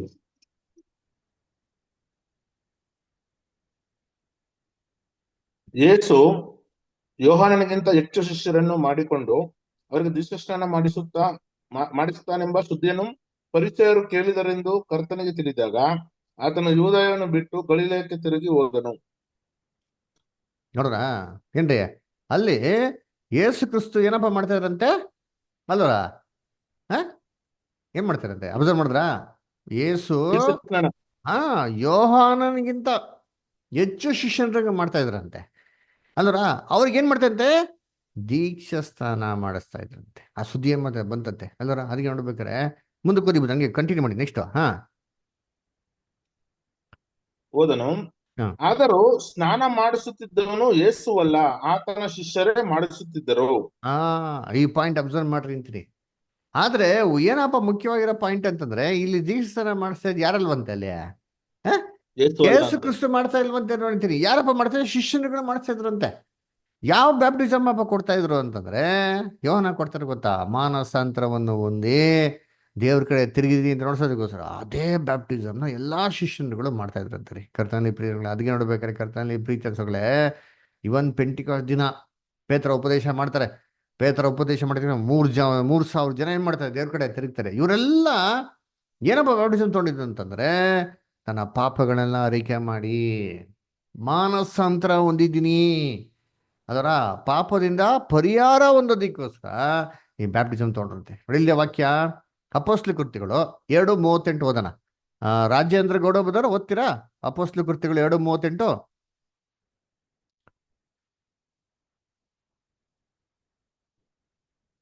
ರಾಜೇಂದ್ರ ಗೌಡ ಬದರ್ ಲೈನ್ ಇದ್ದೀರಾ? ಓಕೆ, ಸಲಿಕರ್ 7 ಬದರ್ ಓದಿ. ಪೇತ್ರನು ಅವರಿಗೆ, ನಿಮ್ಮ ಪಾಪಗಳು ಪರಿಹಾರವಾಗುವುದಕ್ಕಾಗಿ ನಿಮ್ಮಲ್ಲಿ ಪ್ರತಿಯೊಬ್ಬರು ದೇವರ ಕಡೆಗೆ ತಿರುಗಿಕೊಂಡು ಯೇಸು ಕ್ರಿಸ್ತನ ಹೆಸರಿನ ಮೇಲೆ ದೀಕ್ಷಾ ಸ್ನಾನ ಮಾಡಿಸಿಕೊಳ್ಳಿರಿ, ಆಗ ನೀವು ಪವಿತ್ರಾತ್ಮ ದಾನವನ್ನು ಹೊಂದುವಿರಿ. ನೋಡ್ರ ಏನ್ ಮಾಡಿ, ದೇವ್ರ ಕಡೆ ತಿರುಗಿದಿರಿ, ಪಾಪಗಳನ್ನೆಲ್ಲ ಪರಿಹಾರ ಆಗೋದಕ್ಕೆ. ಅದರ ನೀವೇ ಮಾಡಿ ದೇವ್ರ ಕಡೆ ತಿರುಗಿದ್ದೀರಾ ಅಂತ ಅಂದ್ಬಿಟ್ಟು ನೀವೇ ಮಾಡಿ ದೀಕ್ಷಾ ಸ್ಥಾನ ತಗೊಳ್ಳಿ ಅಂತ ಹೇಳ್ತಾರೆ. ನೋಡ್ರ ಅದಕ್ಕೆ ನೋಡ್ಬೇಕಾರೆ ಎಲ್ಲಾರು ಎಷ್ಟೋ ಜನ ಯೋರ್ದೋನ್ ನದಿಯಲ್ಲಿ ಇಸ್ರೇಲಲ್ಲಿ ಏನ್ರಿ ಪೇತ್ರನ ಮಾತು ಕೇಳ್ಕೊಂಡು 3,000 ಜನ ಏನ್ ಮಾಡ್ತಾ ತಗೊಂತಾರೆ. ಆಯ್ತಾ? ಸರಿ, ಹಾಗಿರ್ಬೇಕಾರೆ ನಿಮ್ಗೆಲ್ಲಾರ್ಗು ಒಂದು ಪ್ರಶ್ನೆ ಕೇಳಿದ್ರಲ್ಲ, ಇವಾಗ ಕೇಳಲ್ಲ, ಇಷ್ಟೊತ್ತರ ಕೇಳಲ್ಲ, ಅರ್ಧ ಗಂಟೆ ಪಾಠ ಕೇಳಿದ್ರೆ ಕ್ಲೀನಾಗೆ. ಹಂಗಂದ್ರೆ ಯೇಸು ಕ್ರಿಸ್ತು ಏನಕ್ಕೆ ಬ್ಯಾಪ್ಟಿಸಮ್ ತಗೊಂಡಿದ್ದು? ಈಗ ಇಷ್ಟೊತ್ತು ನೋಡಿರೋ ವಾಕ್ಯದಲ್ಲಿ ಏನಪ್ಪ ಕೊಟ್ಟಿದೆ ಅಂತಂದ್ರೆ, ಮಾನಸಾಂತರ ಹೊಂದಿದ್ರಿ, ದೇವ್ರ ಕಡೆ ತಿರುಗಿದ್ರಿ ಅಂತ ನೋಡ್ಸೋದಕ್ಕೋಸ್ಕರ ತಗೊಂಡಿರೋದೇನ್ರಿ ಬ್ಯಾಪ್ಟಿಸಮ್ ಅಲ್ವರ. ಸರಿ, ಹಾಗಿರ್ಬೇಕಾದ್ರೆ ಯೇಸು ಕ್ರಿಸ್ತು ಏನಕ್ಕೆ ತಗೊಂಡ್ರು ಬ್ಯಾಪ್ಟಿಸಮ್? ನಮಗೆ ಮಾದರಿಯಾಗಿ ತೋರಿಸೋದಕ್ಕೋಸ್ಕರ. ನಮಗೆ ಮಾದರಿಯಾಗಿ ನೋಡ್ಸೋದಕ್ಕೆ. ಏನ್ ಮಾದರಿ? ಏನ್ ಮಾದರಿ? ದೀಕ್ಷಾಸ್ನಾನ ತಗೋದ್ರಿಂದ ದೇವರ ರಾಜ್ಯಕ್ಕೆ ಮನುಷ್ಯನು ಮಾಂಸ ಶರೀರವಾಗಿ ಇದರಿಂದ ನೀರಿನಿಂದ ಮತ್ತು ಆತ್ಮದಿಂದ ಹುಟ್ಟಿದ ಪರಲೋಕ ರಾಜ್ಯಕ್ಕೆ ಸೇರೋದಿಲ್ಲ ಅಂತೇಳಿ. ಮತ್ತೆ ಅಲ್ಲಿ ಇವು ಇಷ್ಟು ಓದಿರೋ ವಾಕ್ಯದಲ್ಲಿ ಯಾವ್ದು ಆತರ ವಾಕ್ಯ ಬರಲೇ ಇಲ್ವಲ್ಲ. ಇವು ಇಷ್ಟು ಓದಿರೋ ವಾಕ್ಯದಲ್ಲಿ ಏನ್ ಬಂತು? ನಾವು ಮಾನಸಾಂತರ ಹೊಂದಿದ್ರಿ, ದೇವ್ರ ಕಡೆ ತಿರುಗಿದ್ದಕ್ಕಾಗಿ ನಾವು ತೊಗೊಂಡಿರೋಂಥ ಒಂದು ಬ್ಯಾಪ್ಟಿಸಮ್ ಅಂತ ಹೇಳಲ್ಲ. ಮತ್ತೆ ಯೇಸು ಕ್ರಿಸ್ತು ಏನ್ ಮಾದರಿಗೆ ನೋಡ್ಸಿದ್ರ? ಬ್ರದರ್, ಮೋಸೆ ಧರ್ಮಶಾಸ್ತ್ರದಲ್ಲಿ ಎಲ್ಲರೂ ತಗೋಬೇಕಾಯ್ತು ಬ್ರದರ್. ಅಲ್ವರ? ಏನ್ ಪಾಯಿಂಟು? ಯಾಕೆ ಅದಕ್ಕೂ ಇದಕ್ಕೂ ವ್ಯತ್ಯಾಸ ಇದೆ ಅಲ್ವರ? ನೋಡ್ರಿ ಅಂತೀನಿ, ಪರಲೋಕ ರಾಜ್ಯಕ್ಕೆ ಓದ್ಬೇಕಾದ್ರೆ ದೀಕ್ಷಾಸ್ಥಾನ ಹೆಂಗ್ ತಗೊಬೇಕು? ಅದೇ ಮಾನಸಾಂತರ ಹೊಂದಿದೀನಿ, ದೇವ್ರ ಕಡೆ ತಿರುಗಿದೀನಿ ಅಂತ ಅಂದ್ಬಿಟ್ಟು ನೋಡ್ಸಿ ಇದನ್ನ ಪರಲೋಕ ರಾಜ್ಯಕ್ಕೆ ನಮ್ಗೆ ದ್ವಾರ ಸಿಗ್ತಾರೆ ಅಂತ ಅಂದ್ಬಿಟ್ಟು ತಗೊಂಡೋದಾದ್ರೆ, ಯೇಸು ಕ್ರಿಸ್ತು ಏನ್ ಕಪ್ಪ ತಗೊಂಡ್ರು? ಯಾವ ರೀತಿಲಿ ಯೇಸು ಕ್ರಿಸ್ತು ಮಾರ್ಗದರ್ಶಿ ಆಗಿದ್ರು? ಏನ್ ಎಕ್ಸಾಂಪಲ್ ಆಗಿ ನೋಡ್ಸಿದ್ರು ನಮ್ಗೆ ಅಂದ್ರ ಇದನ್ನ ನಾವೇನ್ ಮಾಡ್ಬೇಕು? ಇಂಪಾರ್ಟೆಂಟ್ ಆಗಿ ತಿಳ್ಕೊಬೇಕ್ರಿ. ಅದರ ಕರ್ತನಲ್ಲಿ ಪ್ರೀತಿಯಾದ ಸ್ವರಗಳೇ, ಇದೇ ಪ್ರಶ್ನೆ ಏನ್ರಿ ನಮಗ್ ಬರೋಂತ ಇದೇ ಪ್ರಶ್ನೆನ ಸ್ನಾನಿಕನ ಯೋಹಾನನ್ಗೆ ಬಂತರಿ ಅಲ್ರ, ನಮ್ಗೆ ಬಂತಲ್ಲ ಪ್ರಶ್ನೆ. ಹೌದಪ್ಪ, ಇವಾಗ ನಾವಂತೂ ಪಾಪಿಗಳು ಏನ್ರಿ ದೇವ್ರ ಕಡೆ ಏನ್ ಮಾಡ್ತಾ ಇದ್ದೀರಿ? ತಿರುಗ್ತಾ ಇದ್ದೀರಿ ಅಲ್ರ. ದೇವ್ರ ಕಡೆ ತಿರುಗಿ ಅಂತ ನೋಡ್ಸೋದಕ್ಕೋಸ್ಕರ ಎಂತ ಹೋದ್ರೆ ದೀಕ್ಷೆ ತಗೊಂತಾ ಇದ್ದೀರಪ್ಪ. ಆಯ್ತು, ಯೇಸು ಕ್ರಿಸ್ತು ಪಾಪಿನಾ? ಹೇಳ್ರಿ, ಯೇಸು ಕ್ರಿಸ್ತು ಪಾಪಿನಾ? ಇಲ್ವಲ್ಲ. ಮತ್ತೆ ಅವ್ರು ಏನಕ್ಕೆ ದೇವ್ರ ಕಡೆ ತಿರುಗಿ ಅಂತ ಬ್ಯಾಪ್ಟಿಸಮ್ ತಗೊಬೇಕಾಯ್ತು? ಏನ್ ಮಾರ್ಗದರ್ಶಿ ಆಗಿದ್ರು? ಯಾವ ವಿಚಾರದಲ್ಲಿ ಮಾರ್ಗದರ್ಶಿ ಆಗಿದ್ರು? ಇದೇ ಪ್ರಶ್ನೆನ ಯೋಹಾನನಿಗೆ ಬರ್ತಾರೆ ನೋಡ್ರಿ. ಇದೇ ಪ್ರಶ್ನೆನ ಯೋಹಾನ ಕ್ರಿಸ್ತನ್ ಕೇಳ್ತಾರೆ ನೋಡಿ. ಓದೋಣ ಅಂತೀನಿ ಎಲ್ಲಿ ಅಂದ್ರೆ, ಮತ್ತೇನ ಬರ್ತಂತ ಸುವಾರ್ತೆ 3ನೇ ಅಧ್ಯಾಯ 15ನೇ ವಾಕ್ಯ ಓದಿಂತೀನಿ. ಆದರೆ ಯೇಸು ಒಂದ್ ನಿಮಿಷ 14 ಓದಿ ಬದ, ಕ್ಷಮಿಸಿ, 14 ಓದಿ.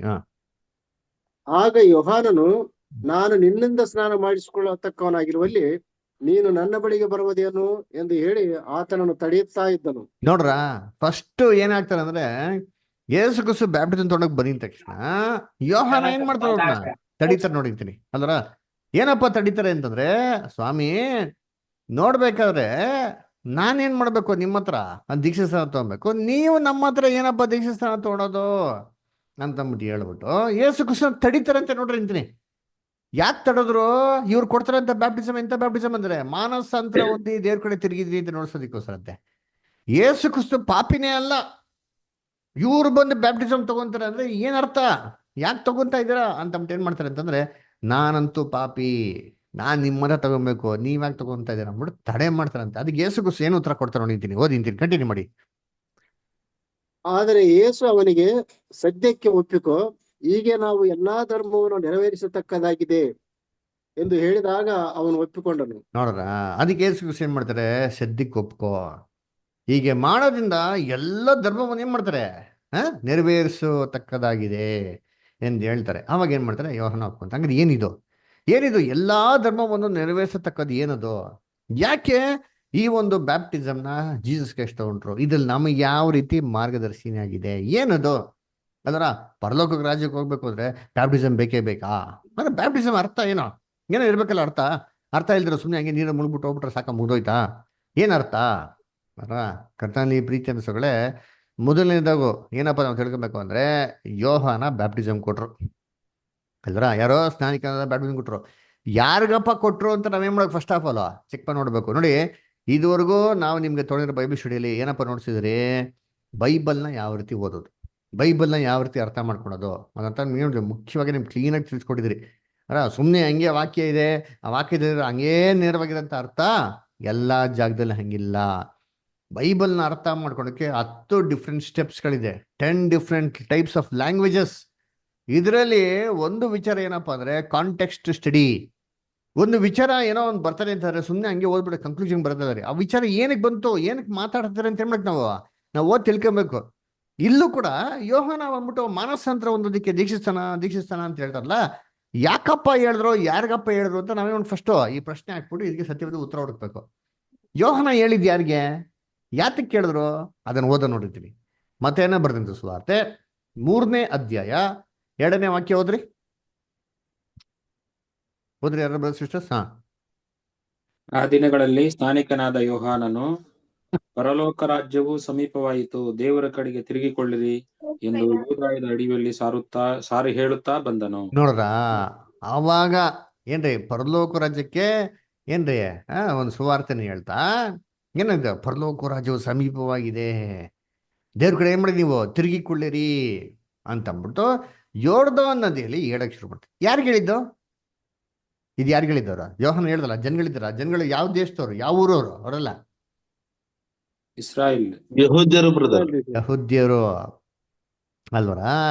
ಇದು ಹೇಳಿದ್ದು ಯಾರಿಗಪ್ಪ ಅಂತಂದ್ರೆ ಯಹೂದ್ಯರುಗಳಿಗಲಿ. ಎಲ್ಲೈತೆ ಅದಲ್ಲೇ ಓದಿಂತೀರಿ. ಇಲ್ಲಿ 7ನೇ ವಾಕ್ಯ ಮತ್ತೆ 8ನೇ ವಾಕ್ಯ ಓದ್ರಿ, ಕೊಟ್ಟಿದೆ ಅಲ್ಲೇ ಓದಿಂತೀರಿ. ಆದರೆ ಅವನು ಪರಿಸರಲ್ಲಿಯೂ ಸದ್ದುಕಾಯರಲ್ಲಿಯೂ ಅನೇಕರು ತನ್ನಿಂದ ಸ್ನಾನ ಮಾಡಿಸಿಕೊಳ್ಳುವುದಕ್ಕೆ ಬರುವುದನ್ನು ಕಂಡು ಅವರಿಗೆ, ಎಲೈ ಸರ್ಪಜಾತಿಯವರೇ, ಮುಂದೆ ಕಾಣಬರುವ ದೈವ ಕೋಪದಿಂದ ತಪ್ಪಿಸಿಕೊಳ್ಳುವುದಕ್ಕೆ ನಿಮಗೆ ಉಪದೇಶ ಮಾಡಿದವರ್ಯಾರು?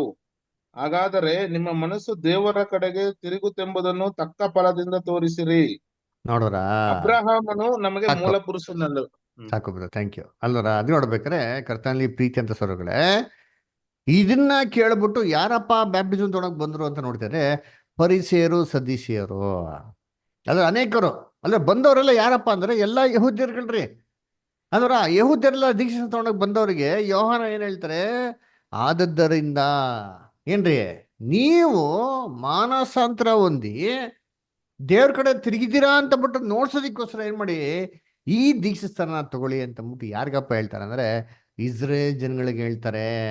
ಈ ಮಾತನ್ನ ಕೇಳ್ಬಿಟ್ಟೆ ಫರಿಸಿಯರು ಸದಸ್ಯರು ಏನ್ರಿ ಇಂಥ ಒಂದು ಪಾಪ ಮಾಡಿದಂತ ಅಂದ್ರೆ ಮಾನಸಾಂತರ ಹೊಂದಿ ತಿಳ್ಕೊಂಡಿದ್ದ ಸಹೋದರಗಳು ಯಹೂದ್ಯರುಗಳು ಬಂದು ಏನ್ ಮಾಡೋದಂದ್ರೆ ಈ ಬ್ಯಾಪ್ಟಿಸಮ್ ತೊಗೊಂಡ್ರು. ಹಾಗಾದ್ರೆ ಯಹೂದ್ಯರು ಏನ್ ಪಾಪ ಮಾಡಿದ್ರು ಅಲ್ವರ?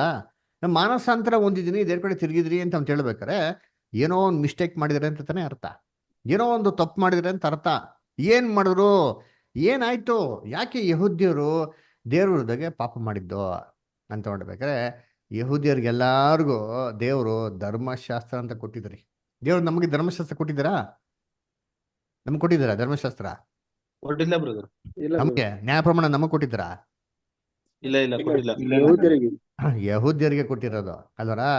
ನೋಡ್ಬೇಕಾರೆ ಬೈಬಲ್ ಕೊಟ್ಟಿದ್ರೆ ನ್ಯಾಯ ಪ್ರಮಾಣ ನಮ್ಗೇನ್ ಮಾಡಿಲ್ಲ, ದೇವ್ರೊದ್ಗೆ ನಮಗೆ ಅನ್ವಯಿಸೋದಿಲ್ಲ. ನ್ಯಾಯ ಪ್ರಮಾಣ ಅಂತ ಕೊಟ್ಟಿದ್ದು ಯಾರಿಗಪ್ಪ ಅಂತಂದ್ರೆ ಇದು ಬರೀ ಇಸ್ರೇಲ್ ಜನಗಳಿಗೆ. ಯಾವಾಗ ಕೊಟ್ರು ನ್ಯಾಯ ಪ್ರಮಾಣ? ಯಾವಾಗ ಕೊಟ್ಟಿದ್ದ? ಮೋಶೆ ಮುಖಾಂತರ. ಮೋಸೆ ಮುಖಾಂತರ. ವೆರಿ ಗುಡ್ ಅಲ್ರ? ಎಲ್ಲಾ ಇಡೀ ಇಸ್ರೇಲ್ ಜನಗಳು ಐಗುಪ್ತ ದೇಶದಿಂದ ಬಿಟ್ಟು ಬಂದಿದ್ಮೇಲೆ ಮೋಸೆ ಮುಖಾಂತರ ಏನ್ ಮಾಡ್ತಾರೆ, ನ್ಯಾಯ ಪ್ರಮಾಣನ ಕೊಡ್ತಾರೆ. ಆ ನ್ಯಾಯ ಪ್ರಮಾಣದ ಒಡಂಬಡಿಕೆ ಕೆಳಗಡೆ ಇಡೀ ಇಸ್ರೇಲ್ ಜನಾಂಗದವ್ರು ಏನಾಗಿರ್ತಾರೆ ಅಂತಲ್ಲಿ ಅಲ್ಲಿರ್ತಾರೆ ಕರ್ತನಲ್ಲಿ ಪ್ರೀತಿ. ಅದಕ್ಕೆ ಇಸ್ರೇಲ್ ಜನಗಳು ಆಲ್ರೆಡಿ ಒಂದು ಬ್ಯಾಪ್ಟಿಸಮ್ ತಗೊಂಡಿದ್ರು, ಗೊತ್ತಾ ನಿಮ್ಗೆ? ಇಡೀ ಇಸ್ರೇಲ್ ಜನಗಳು ಆಲ್ರೆಡಿ ಏನಾಗಿದ್ರು ಒಂದು ಬ್ಯಾಪ್ಟಿಸಮ್ನ ತಗೊಂಡಿದ್ರು. ನೋಡಿದ್ರಿ, ಇಡೀ ರಾಜ್ಯವಾಗಿ ಒಂದು ಬ್ಯಾಪ್ಟಿಸಮ್ ತಗೊಂಡಿದ್ದಾರೆ. ಯಾರು? ಯಹೂದ್ಯರು. ಎಲ್ಲಿ ಕೊಟ್ಟಿದ್ದಾರೆ? 1 ಕೊರಿಂಥ 10ನೇ ಅಧ್ಯಾಯ 1 ಮತ್ತೆ 2ನೇ ವಾಕ್ಯ. ಜೋಸಫ್ ಓದಿ. ಸಹೋದರರೇ, ಮುಂದಿನ ಸಂಗತಿಯಲ್ಲಿ ನೀವು ಲಕ್ಷ್ಯವಿಡಬೇಕೆಂದು ನಾನು ಅಪೇಕ್ಷಿಸುತ್ತೇನೆ. ಅದೇನೆಂದರೆ, ನಮ್ಮ ಪಿತೃಗಳೆಲ್ಲರೂ ಮೇಘದ ನೆರಳಿನಲ್ಲಿದ್ದರು. ಅವರೆಲ್ಲರೂ ಸಮುದ್ರವನ್ನು ದಾಟಿ ಹೋದರು. ಅವರೆಲ್ಲರೂ ಮೋಶೆ ಶಿಷ್ಯರಾಗುವುದಕ್ಕಾಗಿ ಮೇಘದಲ್ಲಿಯೂ ಸಮುದ್ರದಲ್ಲಿಯೂ ದೀಕ್ಷಾಸ್ನಾನವನ್ನು ಹೊಂದಿದರು. ನೋಡ್ರ ಏನ್ರಿ, ಮೇಘದಲ್ಲಿಯೂ ಸಮುದ್ರದ ಏನು ಅಂದ್ರಂತ ಅವ್ರ ದೀಕ್ಷಾಸ್ಥಾನ ಅಲ್ವರ? ಏನಕ್ಕೆ? ಯಾರ ಶಿಷ್ಯನಾಗೋದಕ್ಕೆ ತಗೊಂಡಿದ್ದಾರೆ ದೀಕ್ಷಾಸ್ಥಾನ? Very good. ನೋಡ್ರ, ಹಂಗ್ರೆ ಇಸ್ರೇಲ್ ಜನಗಳಿಗೆ Israel as a nation, Israel ಒಂದು ರಾಜ್ಯವಾಗಿ ಆಲ್ರೆಡಿ ಅವ್ರಿಗೆ ಏನಾಗಿದೆ, ಒಂದು ಬ್ಯಾಪ್ಟಿಸಮ್ ಆಗಿದೆ. ಅದಕ್ಕೆ ಮೋಸೆ ಶಿಷ್ಯನರಾಗಿ ನ್ಯಾಯ ಪ್ರಮಾಣ ಕೆಳಗಡೆ ಏನಾಗಿದ್ರು ಅಲ್ಲ ಇದ್ರು. ಅಂದ್ರೆ ಅವ್ರ ರೆಸ್ಪಾನ್ಸಿಬಿಲಿಟಿ ಏನಪ್ಪಾ ಅಂದ್ರೆ ಮೋಸೆ ಮಾತನ್ನ ಕೇಳೋದು, ನ್ಯಾಯ ಪ್ರಮಾಣ ಪ್ರಕಾರ ನಡ್ಕೊಳೋದು ಯಾರ ಕರ್ತವ್ಯ ಅಂತಂದ್ರೆ ಯಹೂದ್ಯರ ಕರ್ತವ್ಯ. ಆದ್ರೆ ಈ ಯಹೂದ್ಯರುಗಳು ನ್ಯಾಯ ಪ್ರಮಾಣ ಪ್ರಕಾರ ನಡ್ಕೊಂಡ್ರ ಅಂತಾರೆ, ನಡ್ಕೊಂಡಿಲ್ಲ ರೀ. ಅದಕ್ಕೆ ವಿರುದ್ಧವಾಗಿ ಸಿಕ್ಕಾಪಟ್ಟೆ ಏನ್ರಿ ಮಾಡ್ತಾರೆ, ಪಾಪ ಮಾಡ್ತಾರೆ. ಅರ ಆ ಮಾಡಿರೋಂಥ ಪಾಪಗಳಿಂದ ನಾನು ಮಾನಸಾಂತರ ಹೊಂದಿದ್ದೀನಿ, ನಾನು ದೇವ್ರ ಕಡೆ ತಿರುಗಿದ್ದೀನಿ ಅಂತ ನೋಡ್ಸೋದಿಕ್ಕೋಸ್ಕರ ಯೋಹಾನ ಏನ್ ಮಾಡ್ತಾರೆ, ಈ ಬ್ಯಾಪ್ಟಿಸಮ್ನ ಯಾರಿಗಪ್ಪ ಕೊಡ್ತಾರೆ ಅಂತಂದ್ರೆ ಬರೀ ಯಹೂದ್ಯರಿಗೆ ಮಾತ್ರ ಏನ್ ಮಾಡ್ತಾ ಕೊಡ್ತಾ ಇದ್ದು. ಯಾಕೆ ಇದು ಯಹೂದ್ಯರಿಗೆ ಮಾತ್ರ ಅನ್ವಯಿಸೋದು ಅಂತಂದ್ರೆ ಕರ್ತನಲ್ಲಿ ಪ್ರೀತಿ ಅಂತ ಸುಳ್ಳ ಇಡೀ ಲೋಕದಲ್ಲಿ ಅಂತ ಎಲ್ಲಾ ಜನಾಂಗದಲ್ಲಿ ದೇವರು ನ್ಯಾಯ ಪ್ರಮಾಣ ಅಂತ ಕೊಟ್ಟಿದ್ದು ಬರೀ ಇಸ್ರೇಲ್ ರಾಜ್ಯಕ್ಕೆ ಅಷ್ಟೇ ಹೊರತು ಬೇರೆ ಯಾವ ಜನಾಂಗದವ್ರು ಕೊಡಲಿಲ್ಲ. ಅದರಿಂದ ನ್ಯಾಯ ಪ್ರಮಾಣ ಕೆಳಗಡೆ ಇದ್ದಿ ಮೋಸೆ ಆಲ್ರೆಡಿ ಯಾರು ದೀಕ್ಷಾಸ್ನಾನ ತಗೊಂಡಿದ್ರೋ ಅದ್ರ ಪ್ರಕಾರ ಯಾರು ಸರಿ ನಡ್ಕೊಂಡಿಲ್ವೋ ಅವ್ರ ಮಾನಸಾಂತರ ಹೊಂದಿ ದೇವ್ರ ಕಡೆ ತಿರುಗಿದಿ ಅಂತ ನೋಡ್ಸೋದಕ್ಕೋಸ್ಕರ ಯೋಹಾನ ಈ ದೀಕ್ಷಾಸ್ಥಾನನ ಬರೀ ಇಸ್ರೇಲ್ ಜನಗಳಿಗೆ ಕೊಡ್ತಾರೆ ಅಲ್ವರ? ಕರ್ತನಲ್ಲಿ ಪ್ರೀತಿ. ಅದಕ್ಕೆ ಅಪೋಸ್ಟಲ್ ಪೌಲ್ ಇಮೇಜ್ ಮಾಡ್ರಿ, ಅವ್ರು ಏನಾಗಿದ್ರು, ಫಸ್ಟ್ ಸೌಲ್ ಆಗಿದ್ರು, ಸಭೆಗೆ ಏನ್ ಮಾಡ್ತಾರೆ, ಹಿಂಸೆ ಕೊಡ್ತಾ ಇದ್ರು. ಅದರ ಅವರ ಕರ್ತನ ರಕ್ಷಣೆಗೆ ಬರ್ತಾರೆ. ಅದರ ಯೇಸು ಕ್ರಿಸ್ತು ಅವ್ರಿಗೆ ಕಾಣಿಸ್ಕೊಂತಾರೆ. ಯೇಸು ಕ್ರಿಸ್ತು ಅವ್ರಿಗೆ ಏನ್ ಮಾಡ್ತಾರೆ, ಭಯಂಕರ ಅಂತ ಪ್ರಕಾಶವಾಗಿರೋ ಬೆಳಕಲ್ಲಿ ಕಾಣಿಸ್ಕೊಬೇಕಾದ್ರೆ ಏನ್ ಮಾಡ್ತಾರೆ, ಧ್ವನಿ ಮುಖಾಂತರ ಮಾಡ್ತಾರೆ, ಸೌಲಾಗಿದ್ದವರು ಪೌಲ್ ಆಗ್ತಾರೆ. ಅವಾಗ ಪೌಲ್ಗೆ ಬ್ಯಾಪ್ಟಿಸಮ್ ಕೊಡ್ತಾರೆ. ಅವರು ಕೂಡ ಬ್ಯಾಪ್ಟಿಸಮ್ ತಗೊಂಡಿದ್ದು ಇದೇ ಹೆಸರು ನೋಡಿರ್ತೀನಿ, ಮಾನಸಾಂತರ ಹೊಂದೋದಿಕ್ಕೆ, ತನ್ನ ಪಾಪಗಳೆಲ್ಲ ತೊಳೆದುಕೊಳ್ಳೋದಕ್ಕೋಸ್ಕರ ಏನ್ ಮಾಡ್ತಾರೆ ಅಂದ್ರೆ ಈ ಬ್ಯಾಪ್ಟಿಸಮ್ ತಗೊಂತಾರೆ. ಎಲ್ಲಿದೆ? ಅಪೊಸ್ತಲ ಕೃತ್ಯಗಳು 22ನೇ ಅಧ್ಯಾಯ 16ನೇ ವಾಕ್ಯ ಅಂತೀನಿ. ಅಪೊಸ್ತಲ ಕೃತ್ಯಗಳು 22:16 ಓದಿ. ಈಗ ಅನೇಕ ಸಾವಕಾಶ ಮಾಡುತ್ತಿ ಎದ್ದು ಆತನ ಹೆಸರನ್ನು ಹೇಳಿಕೊಳ್ಳುವನಾಗಿ ದೀಕ್ಷಾಸ್ನಾನ ಮಾಡಿಸಿಕೊಂಡು ನಿನ್ನ ಪಾಪಗಳನ್ನು ತೊಳೆದುಕೋ ಅಂದನು. ನೋಡ್ರ, ಏನ್ ಮಾಡೋ, ದೀಕ್ಷಾಸ್ನಾನ ಮಾಡಿಸ್ಕೊಂಡು ನಿನ್ನ ಪಾಪಗಳೇನ್ ಮಾಡಿ ತೊಳ್ಕೊಂತಾರೆ. ಯಾಕೆಂದ್ರೆ ಅಪೊಸ್ತಲ ಪೌಲ ಯಹೂದ್ಯನ್ರಿ, ಯಹೂದ್ಯನಾಗಿ ದೇವರು ನ್ಯಾಯಪಡುವವರಿಗೆ ಸಿಕ್ಕಾಪಡೆ ಮಾಡೋದು ತಪ್ಪುಗಳು ಮಾಡಿದ್ರು ಅಲ್ದ್ರ. ಅದಕ್ಕೆ ಹೇಳ್ಬೇಕಾದ್ರೆ ಅದನ್ನ ಮನಸ್ಸಾಂತರ ಹೊಂದಿ, ನಾನು ದೇವ್ರ ಕಡೆ ತಿರುಗಿದ್ದೀನಪ್ಪ, ಇನ್ಮೇಲೆ ಆತರ ಮಾಡಲ್ಲ ಅಂತ ಹೇಳೋದಕ್ಕೋಸ್ಕರ ಅದನ್ನ ತೋರಿಕೆ ಮಾಡೋದಿಕ್ಕೆ, ಅದನ್ನ ಓಡಿಸೋದಕ್ಕೋಸ್ಕರ ಮಾಡಿ ದೀಕ್ಷೆ ತಗೊಂತಂದ್ರು. ಅದಕ್ಕೆ ಏನ್ ಮಾಡಿದ್ರು, ಅಪೊಸ್ತಲ ಪೌಲ್ ಕೂಡ ಬ್ಯಾಪ್ಟಿಸಮ್ ತಗೊಂಡ್ರು. ಅರ ಇದು ಈ ಬ್ಯಾಪ್ಟಿಸಮು ಮಾನಸಾಂತರ ಹೊಂದಿದ್ದೀನಿ, ದೇವ್ರ ಕಡೆ ತಿರುಗ್ತೀನಿ, ದೇವ್ರ ಕಡೆ ತಿರುಗಿದ್ದೀನಿ ಅಂತ ನೋಡ್ಸಂತ ಬ್ಯಾಪ್ಟಿಸಮು. ಇದು ಯಾರಿಗ್ ಮಾತ್ರ ಅನ್ವಯಿಸ್ತಾ ಇತ್ತು, ಎಲ್ಲಿವರೆಗೂ ಅನ್ವಯಿಸ್ತಿತ್ತು ಅಂದ್ರೆ ಇದು ಬರೀ ಯಹೂದ್ಯರಿಗೆ ಮಾತ್ರ ಅನ್ವಯಿಸ್ತಾ ಇತ್ತು. ಇದು ಎಲ್ಲಿವರೆಗೂ ಅನ್ವಯಿಸ್ತಿತ್ತು ಅಂದ್ರೆ ದಾನಿಯೇಲ್ ಪ್ರವಾದಿಯ ಪ್ರಕಾರ 70 ವಾರಗಳು ದೇವರು ಇಸ್ರೇಲ್ ಜನರಿಗೆ ಅಂತ ಕೃಪೆಯ ಸಮಯನ ನೇಮಿಸಿಟ್ಟಿದ್ರು. ಆ 70 ವಾರಗಳ ತೀರೋ ತನಕ ಮಾತ್ರ ಏನಾಗಿತ್ತಿತ್ತು, ಆ 70 ವಾರಗಳು ತಿರುಗಿದ್ಮೇಲೆ ಇದು ಜನಾಂಗದಲ್ಲಿ ಯಾವ ಜನಾಂಗಕ್ಕೆ ಏನಾಗಲ್ಲ, ಇದು ಅನ್ವಯಿಸಿ. ಯಾಕಪ್ಪ ಏನಿದೆ 70 ವಾರಗಳು ಅಂತಂದ್ರೆ, ಕರ್ತನಲ್ಲಿ ಪ್ರೀತಿ ಅನ್ಸಗಳೇ, 70 ವಾರಗಳು ಅಂತಂದ್ರೆ ಯೇಸು ಕ್ರಿಸ್ತು ಬಂದಾಗಿಂದ, ಮೊದಲನೇ ಬರುವಿಕೆಯಲ್ಲಿ ಬಂದಾಗಿಂದ ಸ್ಪೆಷಲ್ ಫೇವರು ಯಹೂದ್ಯರಿಗೆ ಕೊಟ್ಟಿದ್ರು. ಏನಪ್ಪ ಅಂದ್ರೆ ಯೇಸು ಕ್ರಿಸ್ತು 3.5 ವರ್ಷ ಯಹೂದ್ಯನಲ್ಲವೇ ಸೇವೆ ಮಾಡಿ ಆ 3.5 ವರ್ಷ ಅನೇಕ ಯಹೂದ್ಯರುಗಳನ್ನ ದೇವ್ರ ಕಡೆ ತಿರ್ಸೋದಕ್ಕೆ ಪ್ರಯತ್ನ ಮಾಡ್ತಾರೆ ಅವರ. ಆದ್ರೆ ಅದರಲ್ಲಿ ಮೆಜಾರಿಟಿ ಯಹೂದ್ಯರು ಕ್ರಿಸ್ತನ ಶಿಲುಬೆಗಾಗಿ ಸಾಯಿಸಾಕ್ಬಿಡ್ತಾರೆ. ಇದಾಗಿದ್ಮೇಲೆ ಇನ್ನ 3.5 ವರ್ಷ ಯಹೂದ್ಯರಿಗೆ ದೇವರಿಂದ ಕೃಪೆ ಕೊಡ್ತಾರೆ. ಅದರ ಆ 3.5 ವರ್ಷದಲ್ಲಿ ಅಪೋಸ್ತಲರು ಎಲ್ಲರೂ ಯಹೂದ್ಯರಾಗಿದ್ದಿ ಯಹೂದ್ಯರ ನಡುವೆನೇ ಸೇವೆ ಮಾಡ್ತಾರೆ. ಅದರ ಆದ್ರೆ ಈ 3.5 ವರ್ಷದ ನಂತರ ಸುವಾರ್ತೆ ಅನ್ಯ ಜನಾಂಗದವ್ರಿಗೆ ಹೋಗಕ್ಕೆ ಶುರು ಆಗ್ತದೆ. ಹಂಗಂದ್ರೆ ಏನ್ರಿ, ಇಸ್ರೇಲ್ ಜನಗಳಿಗೆ ಸ್ಪೆಷಲ್ ಒಂದು ಟೈಮ್ ಅಂತ ಕೊಟ್ಟಿದ್ರು. ಈ ಸ್ಪೆಷಲ್ ಟೈಮ್ ತೀರೋ ತನಕ ಯಹೂದ್ಯರು ಬಿಟ್ರೆ ಸುವಾರ್ತೆ ಆಚ ಕಡೆ ಹೋಗಂಗೆ ಇಲ್ಲ ಅಲ್ದ್ರ. ಅದು ಬೈಬಲ್ ಫಿಕ್ಸ್ ಆಗಿತ್ತು ಒಂದು ಟೈಮು. ಅದರ ಅದಕ್ಕೆ ನೋಡ್ಬೇಕಾದ್ರೆ ಯೇಸು ಕ್ರಿಸ್ತನ ಕಾಲದಲ್ಲಿ ಕೂಡ ಕಾನಾನ್ಯ ಸ್ತ್ರೀಗಳು ಬಂದ್ಬಿಟ್ಟು ಅದ್ಭುತ ಕೇಳ್ಬೇಕಾದ್ರೆ ಯೇಸು ಕ್ರಿಸ್ತು ಮಾಡ್ತಾ ಇದ್ರಾ? ಇಲ್ಲ ರೀ. ಅದರ ನಾನು ನೋಡ್ಬೇಕಾದ್ರೆ ಏನ್ರಿ, ನಾನು ಏನ್ರಿ ಕಾಣೆಯಾಗಿರೋಂಥ ಯಹೂದ್ಯರ ವಂಶಕ್ಕೆ ಮಾತ್ರ ಏನ್ರಿ ಕಳ್ಸಲ್ಪಟ್ಟಿದ್ದೀನಿ ಅಂತ ಹೇಳ್ತಾರೆ. ಆದರೆ I am sent to meet your lost sheep of the house of Israel ಅಂತ ಹೇಳ್ತಾರೆ. ಅಲ್ಲರ ಅದಕ್ಕೆ ನೋಡ್ಬೇಕಾದ್ರೆ ಇದು ಬರೀ ಇಸ್ರೇಲ್ ಜನತೆಗೆ ಮಾತ್ರ ಮಾಡಿದ್ರು ಯೇಸು ಕ್ರಿಸ್ತು ಅವರು ಕಳ್ಸಿಕೊಟ್ಟಿದ್ದು. ಯಾಕೆಂದ್ರೆ ನ್ಯಾಯ ಪ್ರಮಾಣ ಕೊಟ್ಟಿದ್ದು ಇಸ್ರೇಲ್ ಜನಗಳಿಗೆ. ಮಾನಸಾಂತರ ದೇವ್ರ ಕಡೆ ತಿರುಗಿ ಅಂತ ಹೇಳ್ತಾರೆ, ಬರೀ ಇಸ್ರೇಲ್ ಜನಗಳಿಗೆ ಮಾತ್ರ ಅನ್ವಯಿಸ್ತಾ ಇತ್ತದು ಅಲ್ಲರ. ಅದು ಯಾವಾಗ ಇಸ್ರೇಲ್ ಜನಗಳಲ್ಲಿ ಯೇಸು ಕ್ರಿಸ್ತು ಶಿಲ್ಬೆಗೆ ಹಾಕ್ಬಿಟ್ರು 70 ವಾರ ಕೃಪೆ ತೀರೋಯ್ತು. ದೇವರು ನೆಕ್ಸ್ಟ್ ಯಾರ ಕಡೆಪ್ಪ ತಿರುಗಿದ್ರು ಅಂದ್ರೆ ಅನ್ಯ ಜನಾಂಗದವ್ರ ಕಡೆ ತಿರುಗಿದ್ರು ಅಲ್ವರ. ನೋಡಿ ವಾಕ್ಯ ಓದೋಣ. ದೇವರು ಯಹೂದ್ಯನ ಬಿಟ್ರಿ ಅನ್ಯ ಜನ ಕಡೆ ತಿರುಗಿದ್ರು ಅಂತ ಅಪೊಸ್ತಲ ಕೃತ್ಯಗಳಲ್ಲಿ 13:46 ಓದಿ.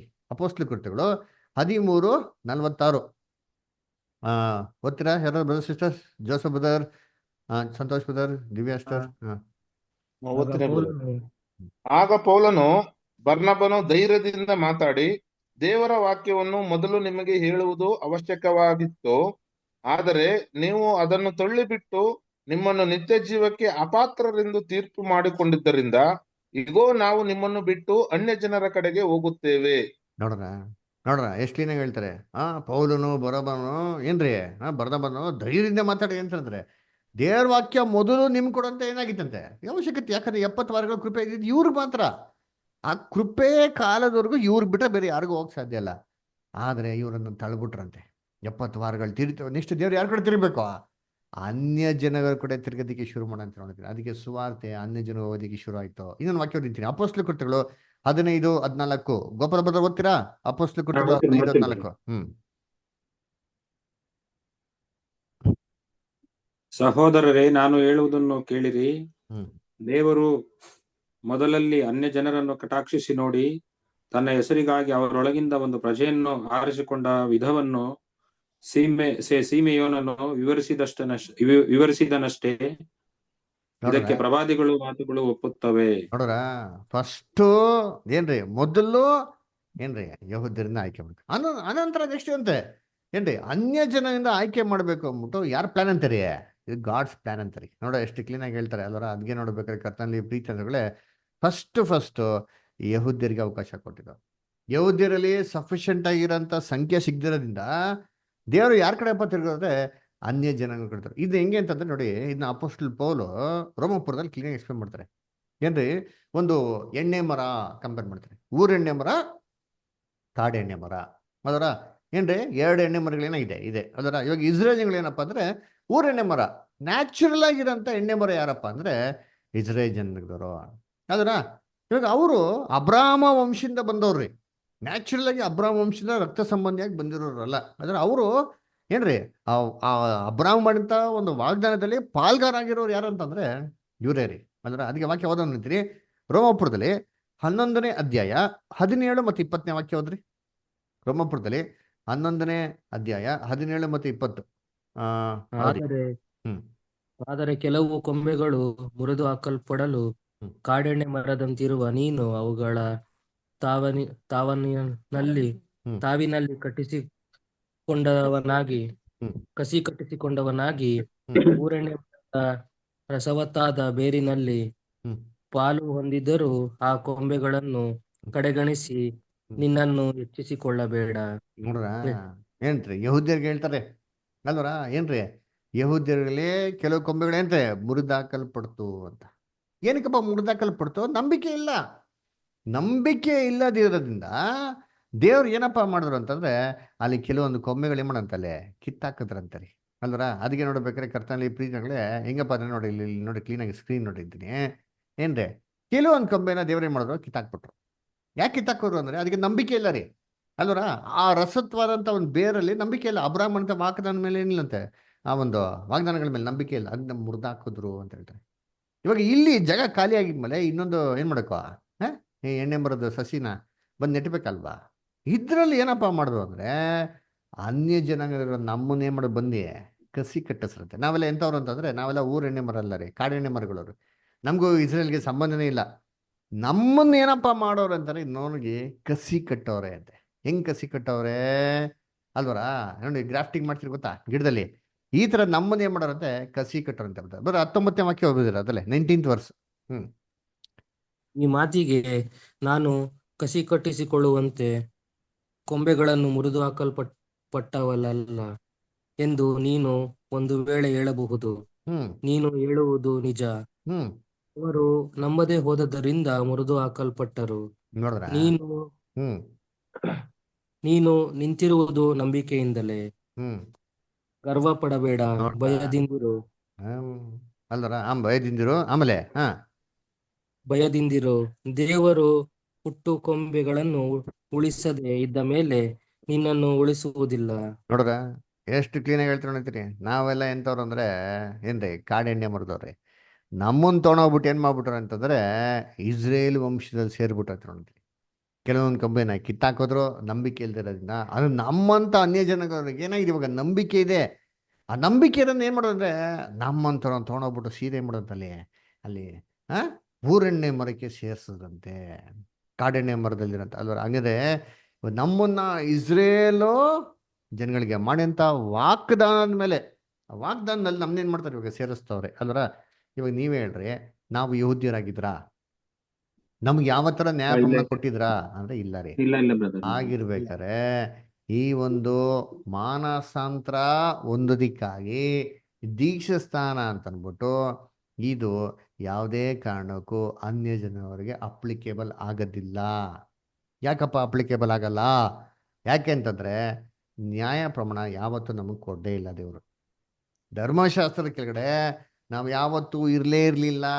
ಮತ್ತೆ ನಾವು ಹೆಂಗೆ ಕ್ರಿಸ್ತನ್ ಕಡೆ ಬರೋದು ಅಂದ್ರೆ ನಾವು ಮಾನಸಾಂತರ ಹೊಂದಿದೀವಿ ಅಂದ್ಬಿಟ್ಟು ದೀಕ್ಷಾಸ್ಥಾನ ನೋಡ್ಸೋಂಥ ಅವಶ್ಯಕತೆ ಇಲ್ಲ ರೀ. ಮಾನಸಾಂತರ ಹೊಂದಿದ್ದೀನಿ ಅಂತಂದ್ಬಿಟ್ಟು ಹೆಂಗಪ್ಪ ನೋಡಿಸ್ಬೇಕು? ನಮ್ಮ ಪಾಪಗಳನ್ನ ತೊಳಿಬೇಕು ಅಂದ್ರೆ ಹೆಂಗ್ ನೋಡಿಸ್ಬೇಕು? 1 Yohana 1:7 ಏನ್ ನೋಡಿದ್ರೆ ಯೇಸು ಕ್ರಿಸ್ತನ ರಕ್ತ, ಆತನ ಮೇಲೆ ನಂಬಿಕೆ ಇದ್ದಿ, ಆತನ ಮೇಲೆ ವಿಶ್ವಾಸ ಇದ್ದಿ, ಕ್ರಿಸ್ತರ ನಾಮವನ್ನು ಬಾಯಿಂದ ಸಂಪೂರ್ಣವಾಗಿ ಮನಸ್ಪೂರ್ವಕ ಅರಿಕೆ ಮಾಡಿ ಅವರೇ ಕರ್ತನನ್ನು ನಂಬಿದ್ರೆ ನಮ್ಮೆಲ್ಲ ಪಾಪಗಳೇನ್ರಿ ಕ್ಷಮಿಸಲ್ಪಡ್ತದೆ. ಮತ್ತೆ ಹಂಗಾರೆ ನಾವು ಯಾವ ಬ್ಯಾಪ್ಟಿಸಮ್ ತಗೋಬೇಕು ಬ್ರದರ್? ನಮ್ಗೇನು ಬ್ಯಾಪ್ಟಿಸಮ್ ಇಲ್ವಾ ಹಂಗಾರೆ? ಅನ್ಯ ಜನಗರ ನಮಗೆ ಬ್ಯಾಪ್ಟಿಸಮ್ ಇಲ್ವಾ ಅಂದರೆ ಬ್ಯಾಪ್ಟಿಸಮ್ ಇದೆ. ಏನಿದೆ ಬ್ಯಾಪ್ಟಿಸಮು?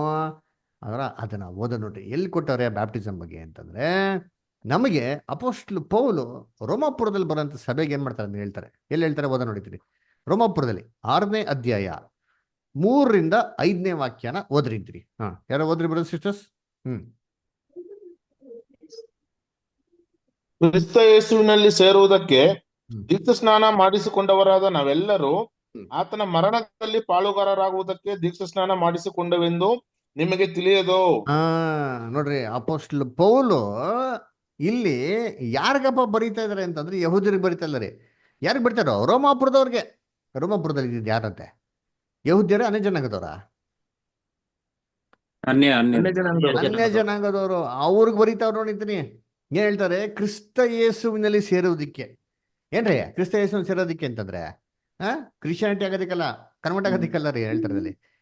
ಯೇಸು ಕ್ರಿಸ್ತನಲ್ಲಿ ಸೇರೋದಿಕ್ಕೆ ಅಂದ್ರೆ ಯೇಸು ಕ್ರಿಸ್ತ ಅಂತ ದೇಹ ಇದೆಯಲ್ಲ, ಆ ದೇಹದಲ್ಲಿ ಒಂದು ಅಂಗವಾಗಿ ಸೇರೋದಿಕ್ಕೆ ನೀವೆಲ್ಲ ಏನ್ ಮಾಡಿದ್ರೆ ದೇಹಸ್ಥಾನ ಮಾಡಿಸ್ಕೊಂಡ್ರಲ್ಲ, ಅದ ಅರ್ಥ ಏನಪ್ಪ ಅಂದ್ರೆ ಆತನ ಮರಣದಲ್ಲಿ ಪಾಲ್ಗಾರ ಆಗೋದಿಕ್ಕೆ ದೀಕ್ಷಾಸ್ಥಾನ ಮಾಡಿಸ್ಕೊಂಡಿ ಅಂತ ಮರ್ತು ಬಿಟ್ರಾ ಅಂತ ಹೇಳ್ತಾರೆ.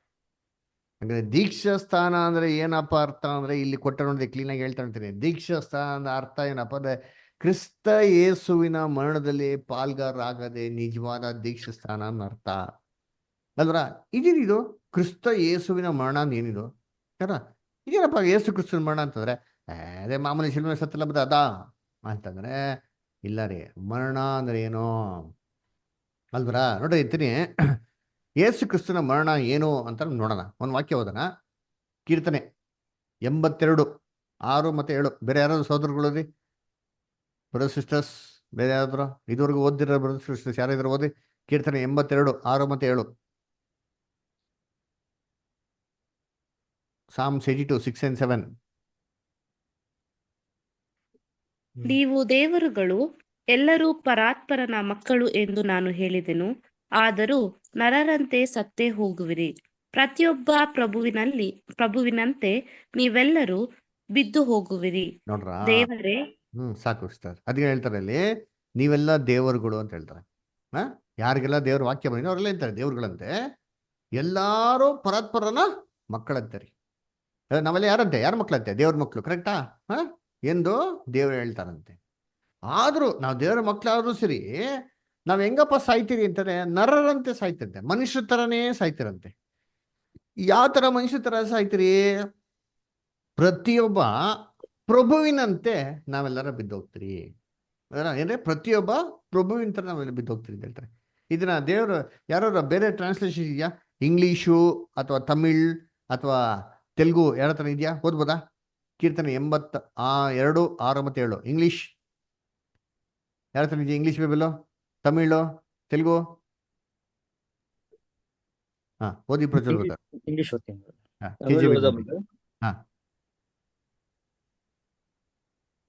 ಇಂಗ್ಲೀಷಲ್ಲಿ ಓದಿ Prajwal Badr, KJV. Okay. Psalms 82:6. I have said, ye are gods, and all of you are children of the Most High. But ye shall die like men, and fall like one of the princes.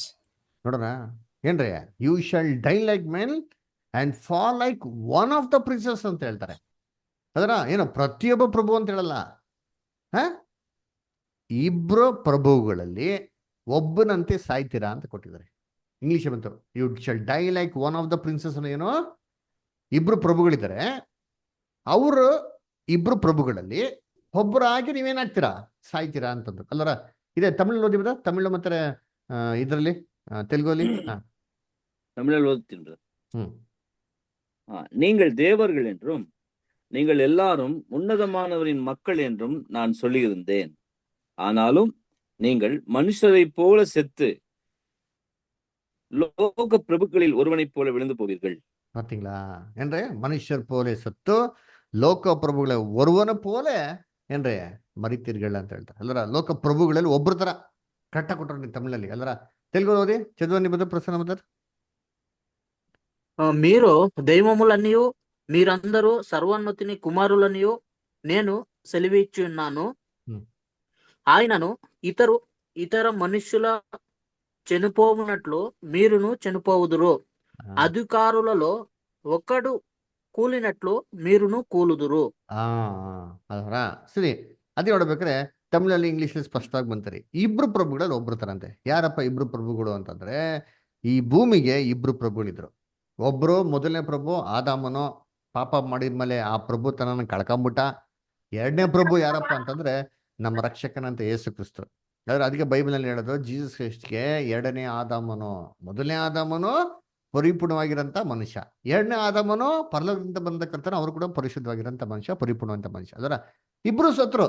ಇಬ್ರು ಹೇಗ್ ಸತ್ರು? ಆದಾಮ್ ಪಾಪ ಮಾಡಿ ಪಾಪಿಯಾಗಿ ಸತ್ತ. ಆದ್ರೆ ಯೇಸು ಕ್ರಿಸ್ತು ಪಾಪ ಮಾಡಲಿಲ್ಲ, ಪಾಪಿಗಳಿಗಾಗಿ ಸತ್ರು. ಅಂದ್ರೆ ಇವರಿಬ್ರು ಮರಣಗಳಲ್ಲಿ ವ್ಯತ್ಯಾಸ ಇದೆ. ಪಾಪಿಯಾಗಿ ಸಾಯೋದಿಕ್ಕೂ ಪಾಪಿಗಳಿಗೂ ಸಾಯೋದಿಕ್ಕೇನಿದೆ ವ್ಯತ್ಯಾಸ ಇದೆ. ಅದೇನಪ್ಪ ಅಂದ್ರೆ ಆದಾಮು ತನ್ನ ಜೀವನನ ತಾನೇನ್ ಮಾಡ್ದ? ಮಣ್ಣಕ್ಕೆ ಒಪ್ಪಿಸ್ಕೊಟ್ಟ ಅಲ್ವರ, ಅವನೇ ಸತ್ತ ಪಾಪ ಮಾಡಿ. ಅರೆ ಕ್ರಿಸ್ತನಂಗಲ್ಲರಿ, ತನ್ನ ಜೀವಿತನ ಮತ್ತೊಬ್ಬರಿಗೆ ರಕ್ಷಣೆಗಾಗಿ ತ್ಯಾಗ ಮಾಡಿ ಏನ್ ಮಾಡಿದ್ರು ಅವರು? ಅವನ ಮರಣನ ಹೊಂದಿದ್ರು. ಅದಕ್ಕೆ ಕ್ರಿಸ್ತನ ಮರಣ ಸ್ಯಾಕ್ರಿಫಿಷಿಯಲ್ ಡೆತ್. ಅದರ ತ್ಯಾಗ ಮಾಡಿ ಅವ್ರು ಏನ್ ಗೊತ್ತಾ ಮಾಡಿದ್ರು? ತನ್ನ ಪ್ರಾಣನ ದಾರಿ ಎರೆದ್ರು, ಎಲ್ಲಾರಿಗೇನ್ ಬರ್ಲಿ? ರಕ್ಷಣೆ ಬರ್ಲಿ ಅಂದ್ಬಿಟ್ಟು. ತ್ಯಾಗಮಯವಾದಂಥ ಮರಣ ಕ್ರಿಸ್ತನ ಮರಣ. ಇದು ಆದಾಮಿನ ಮರಣ ಅಂತ ಇಲ್ಲ ರೀ. ಇವಾಗ ಅಲ್ಲಿ ಏನ್ ಹೇಳ್ತಾರೆ? ಕ್ರಿಸ್ತ ಯೇಸುವಿನ ಮರಣ ಅಂತ ಹೇಳ್ತಾರೆ. ಯಾವ ಮರಣ? Sacrificial death. ಅದರ ದೀಕ್ಷಾ ಸ್ಥಾನ ಅಂದ್ರೆ ಅರ್ಥ ಏನಪ್ಪ ಅಂದ್ರೆ, ದೇವ್ರೇ ಇನ್ಮೇಲೆ ನಾನು ಭೂಲೋಕದಲ್ಲಿ ಬದುಕಿದ್ರೆ ತುಂಬಾ ತ್ಯಾಗ ಮಾಡಿ ಅದರ ನಿನ್ನ ಮಗನ ಸ್ವರೂಪದಲ್ಲಿ ಅವ್ರ ಹೆಜ್ಜೆ ಜಾಡಿಯಲ್ಲಿ ನಡೀತೀನಿ ಅಂತಂದ್ಬಿಟ್ಟು ನೋಡ್ಸೋದಿಕ್ಕೋಸ್ಕರ ಮಾಡಂತ ಒಡಂಬಡಿಕೆನೆ ದೀಕ್ಷಾ ಸ್ಥಾನ. ಅದನ್ನ ಚಿಹ್ನೆ ಆಗಿ ನೀರಲ್ಲಿ ನೋಡ್ಸೋದು ಏನ್ರಿ ಸರಿಯಾದ ದೀಕ್ಷಾ ಸ್ಥಾನ ಅಂತ ಅರ್ಥ. ಅದಕ್ಕೆ ಯೇಸು ಕ್ರಿಸ್ತು ಬ್ಯಾಪ್ಟಿಸಮ್ ತೊಗೊಂಡ್ರು ಗೊತ್ತಾ? ಅವ್ರು ಬ್ಯಾಪ್ಟಿಸಮ್ ತೊಗೊಂಡ್ಬೇಕ್ರಿ ಅವ್ರ ಮನಸ್ಸಿನ ಸ್ಥಿತಿ ಎಲ್ಲಿತ್ತು? ಅದು ಸುವಾರ್ತೆಗಳಲ್ಲಿ ಕೊಟ್ಟಿಲ್ಲ, ಅದು ಹೆಬ್ರೇಯರ ಪುಸ್ತಕದಲ್ಲಿ ಕೊಟ್ಟವ್ರೆ, ಕೀರ್ತನೆಯಲ್ಲಿ ಕೊಟ್ಟವ್ರೆ. ಅದು ಓದ ನೋಡ್ರಿ, ಅಲ್ಲಿ ಗೊತ್ತಾಗ್ತಾರೆ ಅರ್ಥ. ಇಬ್ರಿಯರು 10ನೇ ಅಧ್ಯಾಯ 7ನೇ ವಾಕ್ಯ ಹೋದ್ರಿ. Hebrews 10:7. ಆಗ ನಾನು, ಇಗೋ ದೇವರೇ, ನಿನ್ನ ಚಿತ್ತವನ್ನು ನೆರವೇರಿಸುವುದಕ್ಕೆ ಬಂದಿದ್ದೇನೆ, ಗ್ರಂಥದ ಸುರುಳಿಯಲ್ಲಿ ನನ್ನನ್ನು ಕುರಿತು ಬರೆದಿದೆ ಎಂದು ಹೇಳಿದನು. ನೋಡ್ರ ಏನ್ ಹೇಳ್ತಾರೆ? ಇಗೋ ದೇವ್ರೇ, ಏನ್ರಿ ನಿನ್ನ ಚಿತ್ತವನ್ನು ನೆರವೇರಿಸಲಿಕ್ಕೆ ಬರ್ತಾ ಇದೀನಿ. ಯಾರ ಚಿತ್ತ? ನನ್ನ ಚಿತ್ತ ಅಲ್ಲ ರೀ, ನಿನ್ನ ಚಿತ್ತ ಅಲ್ದರ. ಅದನ್ನ ನೆರವೇರಿಸಲಿಕ್ಕೆ ಬರ್ತಾ ಇದ್ದೀನಿ. ಮಾನಸಾಂತರ ಹೊಂದಿದೀನಿ, ನಿನ್ ಕಡೆ ತಿರುಗ್ತಾ ಇದೀನಿ ಅಂತ ಒಂದರಿಗೆ ಅದಕ್ಕೆ ಬಂದ್ರ ಅದಲ್ಲ ರೀ. ಆ ಎಕ್ಸಾಂಪಲ್ ನೋಡ್ಸೋದಕ್ಕೆ ಯೇಸು ಕ್ರಿಸ್ತು ಬ್ಯಾಪ್ಟಿಸಮ್ ತಗೊಂಡ್ಲಿ. ಆ ಎಕ್ಸಾಂಪಲ್ ನೋಡ್ಸೋಕೆ ಯೇಸು ಕ್ರಿಸ್ತು ಬ್ಯಾಪ್ಟಿಸಮ್ ತಗೊಂಡ್ಬೇಕು ಹೇಳ್ರಿ. ಮಾನಸಾಂತರ ಹೊಂದಿದ್ವಿ ಅಂತ ನೀವೆಲ್ಲ ನೋಡ್ಸೋದಕ್ಕೋಸ್ಕರ ನಂತರ ಅಂತ ಹೇಳಿದ್ರ ಎಲ್ಲಾರಿ ಅದ್ ಹೇಳ್ತಲ್ಲ. ಇದು ಹೇಳ್ತಾರೆ ಪಾಯಿಂಟು. ನಿನ್ನ ಚಿತ್ತವನ್ನು ನೆರವೇರಿಸೋದಕ್ಕೆ ಏನ್ ಮಾಡ್ತಾ ಇದ್ದೇವ್ರೆ? ನಾನು ಬರ್ತಾ ಇದ್ದೀನಿ. ಇದನ್ನೇ ನನ್ನ ಮಾರ್ಗದರ್ಶಿಯಾಗಿ ನಾನು ಎಲ್ಲಾ ಒಂದು ಏನ್ರಿ ಸಹೋದರಗಳಿಗೆ ತಿಳಿಸ್ತಾ ಇರೋದು. ಏನ್ರಿ ನಿನ್ನ ಚಿತ್ತವನ್ನು ನೆರವೇರಿಸೋದಕ್ಕೆ ಬಂದಿದ್ದೀನಿ. ಏನಪ್ಪಾ ನಿನ್ ಚಿತ್ತ? ಅದು ಎಲ್ಲಿ ಬರ್ದಿದ್ಯಾ ದೇವ್ರೆ? ಏನೋ ಗ್ರಂಥದ ಸುಳ್ಳಿಯಲ್ಲಿ ಬರ್ದಿದ್ಯಲ್ಲ, ಅದನ್ನೆಲ್ಲವನ್ನು ನೆರವೇರಿಸೋದಕ್ಕೆ ಏನ್ ಮಾಡ್ತೀನಿ ನಾನು ಬರ್ತಾ ಇದ್ದೀನಿ ದೇವ್ರೆ ಅಲ್ವರ. ಇದು ಕ್ರಿಸ್ತನ್ ಇದಂತ ಮನ್ಸರಿ ಬ್ಯಾಪ್ಟಿಸಮ್ ತಗೊಂಡ್ಬೇಕ್ರೆ ಅಲ್ವರ. Lo I Lord come to do thy will God in the volume of book it is written of me ಅಂತ ಬಿಟ್ಟು ಕಂಪ್ಲೀಟ್ ಆಗಿ ದೇವ್ರಿಗೆ ಒಪ್ಪಿಸ್ಕೊಡಕ್ಕೆ ಕ್ರಿಸ್ತನ್ ಏನಾಗಿದ್ದ ಭೂಲೋಕಕ್ಕೆ ಬಂದಿದ್ರೆ. ಇದೇ ಅವ್ರು ತೊಗೊಂಡಂತ ದೀಕ್ಷಾ ಸ್ಥಾನ. ಇನ್ಮೇಲೆ ದೇವರೇ ತ್ಯಾಗ ಮಾಡ್ತೀನಿ, ನಾನು ಲೈಫ್ನೇ ಕಂಪ್ಲೀಟ್ ಆಗಿ ಇಡೀ ಮನುಕುಲ ವಿಮೋಚನೆ ಮಾಡೋಕ್ಕೋಸ್ಕರ ಏನ್ ಮಾಡ್ತೀನಿ ನಾನು ಅರ್ಪಿಸ್ತೀನಿ ಅಂದ್ಬಿಟ್ಟು. ಈ ಮನಸ್ಸಿನ ಸ್ಥಿತಿಯಲ್ಲಿ ಯೇಸು ಕ್ರಿಸ್ತು ಏನ್ ಮಾಡಿದ್ದು? ದೀಕ್ಷಾ ಸ್ಥಾನನ ತಗೊಂಡಿದ್ದು. ಇದನ್ನೇ ಮಾರ್ಗದರ್ಶಿಯಾಗಿ ನಮಗೇನ್ ಮಾಡಿದ್ರು ಅವರು ಬಿಟ್ಟೋಗಿರೋದಾರೆ. ಅದಕ್ಕೆ ನೋಡಿರ್ತೀರಿ ಕೆಲವು ವಾಕ್ಯಗಳು ಓದೋಣ ಏನ್ರಿ. ಇದು ದೀಕ್ಷಾ ಸ್ಥಾನದ ನಿಜವಾದ ಅರ್ಥ ರೀ. ಓದಿ ಕೊಲೋಸ್ಯರು ಬಂದಂತ ಪತ್ರಿಕೆ 3ನೇ ಅಧ್ಯಾಯ 3ನೇ ವಾಕ್ಯ ಓದ್ರಿ. ಕೊಲೋಸ್ಯರು 3:3. ಸೊಸಲಿಕ ಸೈಮನ್ ಬದರ್ ಓದ್ತೀರಾ? ಓದಿ ಪ್ರಸನ್ನ ಬದರ್. ಯಾಕಂದರೆ ನೀವು ಸತ್ತಿರಲ್ಲ, ನಿಮ್ಮ ಜೀವವು ಕ್ರಿಸ್ತನೊಂದಿಗೆ ದೇವರಲ್ಲಿ ಮರೆಯಾಗಿಟ್ಟದೆ. ನೋಡಿದ್ರ ಕ್ಲೀನ್ ಹೇಳ್ತಾರೆ. ನೀವು ಸತ್ತಿರಲ್ಲ. ಎಲ್ಲಿ ಸತ್ತಿರಿ? ಕ್ರಿಸ್ತನಲ್ಲಿ ಸತ್ತಿರಲ್ಲಪ್ಪ ನೀವು ಅಲ್ರ. ಯಾರೋ ಕ್ರಿಸ್ತನಿಗೆ ಸೇರೋದಕ್ಕೆಲ್ಲ ದೀಕ್ಷಾಸನ ಮಾಡ್ಕೊಡು, ಆತರ ಮರಣದಲ್ಲಿ ಪಾಲ್ಗೋದಕ್ಕೆ ದೀಕ್ಷಾಸನ ಮಾಡ್ಕೊಡು ಅಂತ ಹೇಳ್ತಾರೆ. ನೋಡಿ ಕೊಟ್ಟರೆ ನೋಡ್ತೀರಿ. ನೀವು ಸತ್ತಿರಲ್ಲ, ಲೋಕಕ್ಕೆ ಪಾಲಿಗೆ ನೀವು ಸತ್ತಿರಲ್ಲ. ಏನೋ ನೀವು ಏನೋ ನೀವು ಏನೋ ನಿಮ್ಮ ಜೀವವು ಕ್ರಿಸ್ತನೊಂದಿಗೆ ಏನಾಗಿದಂತೆ ದೇವರ ನೀವು ಮರೆಯಾಗಿ. ನೋಡ್ರ that is the meaning of baptism. ಲೋಕಕ್ಕೆ ಸತ್ತಿ ಕ್ರಿಸ್ತನ ಏನಾಗಿದೆ ನಾವು ಊಣಲ್ಪಟ್ಟಿ ಕ್ರಿಸ್ತನಲ್ಲಿ ಮರೆಯಾಗಿರೋದು. ಇನ್ನೊಂದು ವಾಕ್ಯ ಓದಿದ್ದೀನಿ, ಗಲಾತಿಯರು 2:20 ಓದಿದ್ದೀನಿ. ಗಲಾತಿಯರು 2ನೇ ಅಧ್ಯಾಯ 20ನೇ ವಾಕ್ಯ ಓದ್ರಿ. ಗಲಾತಿಯರು 2:20. ಕ್ರಿಸ್ತನೊಂದಿಗೆ ಶಿಲುಬೆಗೆ ಹಾಕಿಸಿಕೊಂಡವನಾದೆನು ನಾಗಿದ್ದೇನೆ. ಇನ್ನೂ ಜೀವಿಸುವವನು ನಾನಲ್ಲ, ಕ್ರಿಸ್ತನು ನನ್ನಲ್ಲಿ ಜೀವಿಸುತ್ತಾನೆ. ಈಗ ಶರೀರದಲ್ಲಿರುವ ನಾನು ಜೀವಿಸುವುದು ಹೇಗಂದರೆ ದೇವಕುಮಾರನ ಮೇಲಣ ನಂಬಿಕೆಯಲ್ಲಿಯೇ.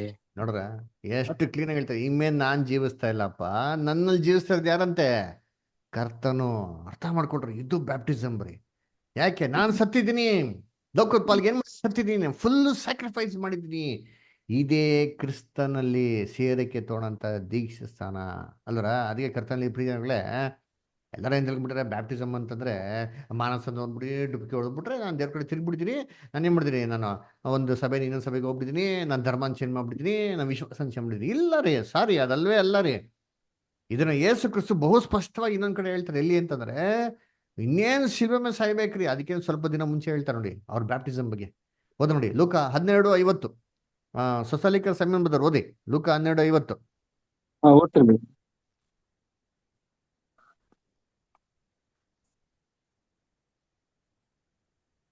ಆದರೆ ನಾನು ಹೊಂದತಕ್ಕ ದೀಕ್ಷಾಸ್ನಾನ ಒಂದುಂಟು, ಅದು ನೆರವೇರುವ ತನಕ ನಾನು ಎಷ್ಟೋ ಬಿಕ್ಕಟ್ಟಿನಲ್ಲಿದ್ದೇನೆ. ನೋಡ್ರ ಏನ್ರಿ, ನಾನು ಒಂದತಕ್ಕ ದೀಕ್ಷಾಸ್ಥಾನ ಒಂದು ಉಂಟಂತೆ. ಏನಪ್ಪ ಇವ್ರದ್ದು ದೀಕ್ಷಾಸ್ಥಾನ ತೊಗೊಂಡಿಲ್ವಾ? ಯೇಸು ಕ್ರಿಸ್ತು ತೊಗೊಂಡಿದ್ರಲ್ಲ, ಇನ್ನೊಂದು ಯಾವ ದೀಕ್ಷಾಸ್ಥಾನ ಅಂತೆ? ಯೇಸು ಕ್ರಿಸ್ತು ಆಲ್ರೆಡಿ ಒಂದು ದೀಕ್ಷಾಸ್ಥಾನ ತೊಗೊಂಡಿದ್ರು ನೋಡ್ರಿ.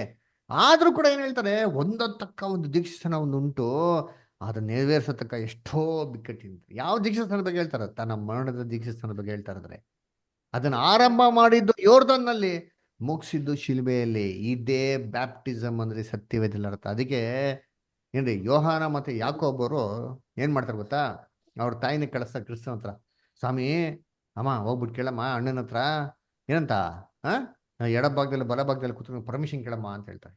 ಅವ್ರ ತಾಯಿ ಹೋಗಿ ಕೇಳ್ತಾರೆ, ಸ್ವಾಮಿ ನಿಮ್ಮತ್ತೆ ಬೇಡ್ಕೊಂತೀನಿ, ದಯವಿಟ್ಟು ನಂಗೆ 2 ಜನ ಮಕ್ಳುಗಳಿಗೆ ಒಬ್ರು ಎಡಭಾಗದಲ್ಲಿ ಬಲಭಾಗದಲ್ಲಿ ಕೂತ್ಕೊಂಡು ಪರ್ಮಿಷನ್ ಕೊಡಿ ಅಂತ. ಅವಾಗ ಯೇಸು ಕ್ರಿಸ್ತು ಹೇಳ್ತಾರೆ, very good, super, seat reserve ಮಾಡ್ಕೊಂಡ್ಬಿಟ್ರಿ. ಒಬ್ರು ಹೋಮ್ ಮಿನಿಸ್ಟ್ರು, ಫೈನಾನ್ಸ್ ಮಿನಿಸ್ಟ್ರು ನಿಮ್ಮ ಮಕ್ಳೇ ಅಂತ ಅಂದ್ಬಿಟ್ರಾ? ಅಲ್ಲಿ ಬ್ಯಾಪ್ಟಿಸಮ್ ಅಂದ್ರೆ ಏನು ಅಂತ ಹೇಳ್ತಾರೆ ನೋಡಿರ್ತೀನಿ ಅರ್ಥ. ಓದ ನೋಡ್ತೀನಿ, ಇಲ್ಲಿ ಮಾರ್ಕನ ಬರೆದಂತ ಸುವಾರ್ತೆ 10ನೇ ಅಧ್ಯಾಯ 35-38 ಓದ್ರಿ ನಿಂತ್ರಿ. ಮಾರ್ಕನ ಬರೆದಂತ ಸುವಾರ್ತೆ 35-38 ಓದಿ.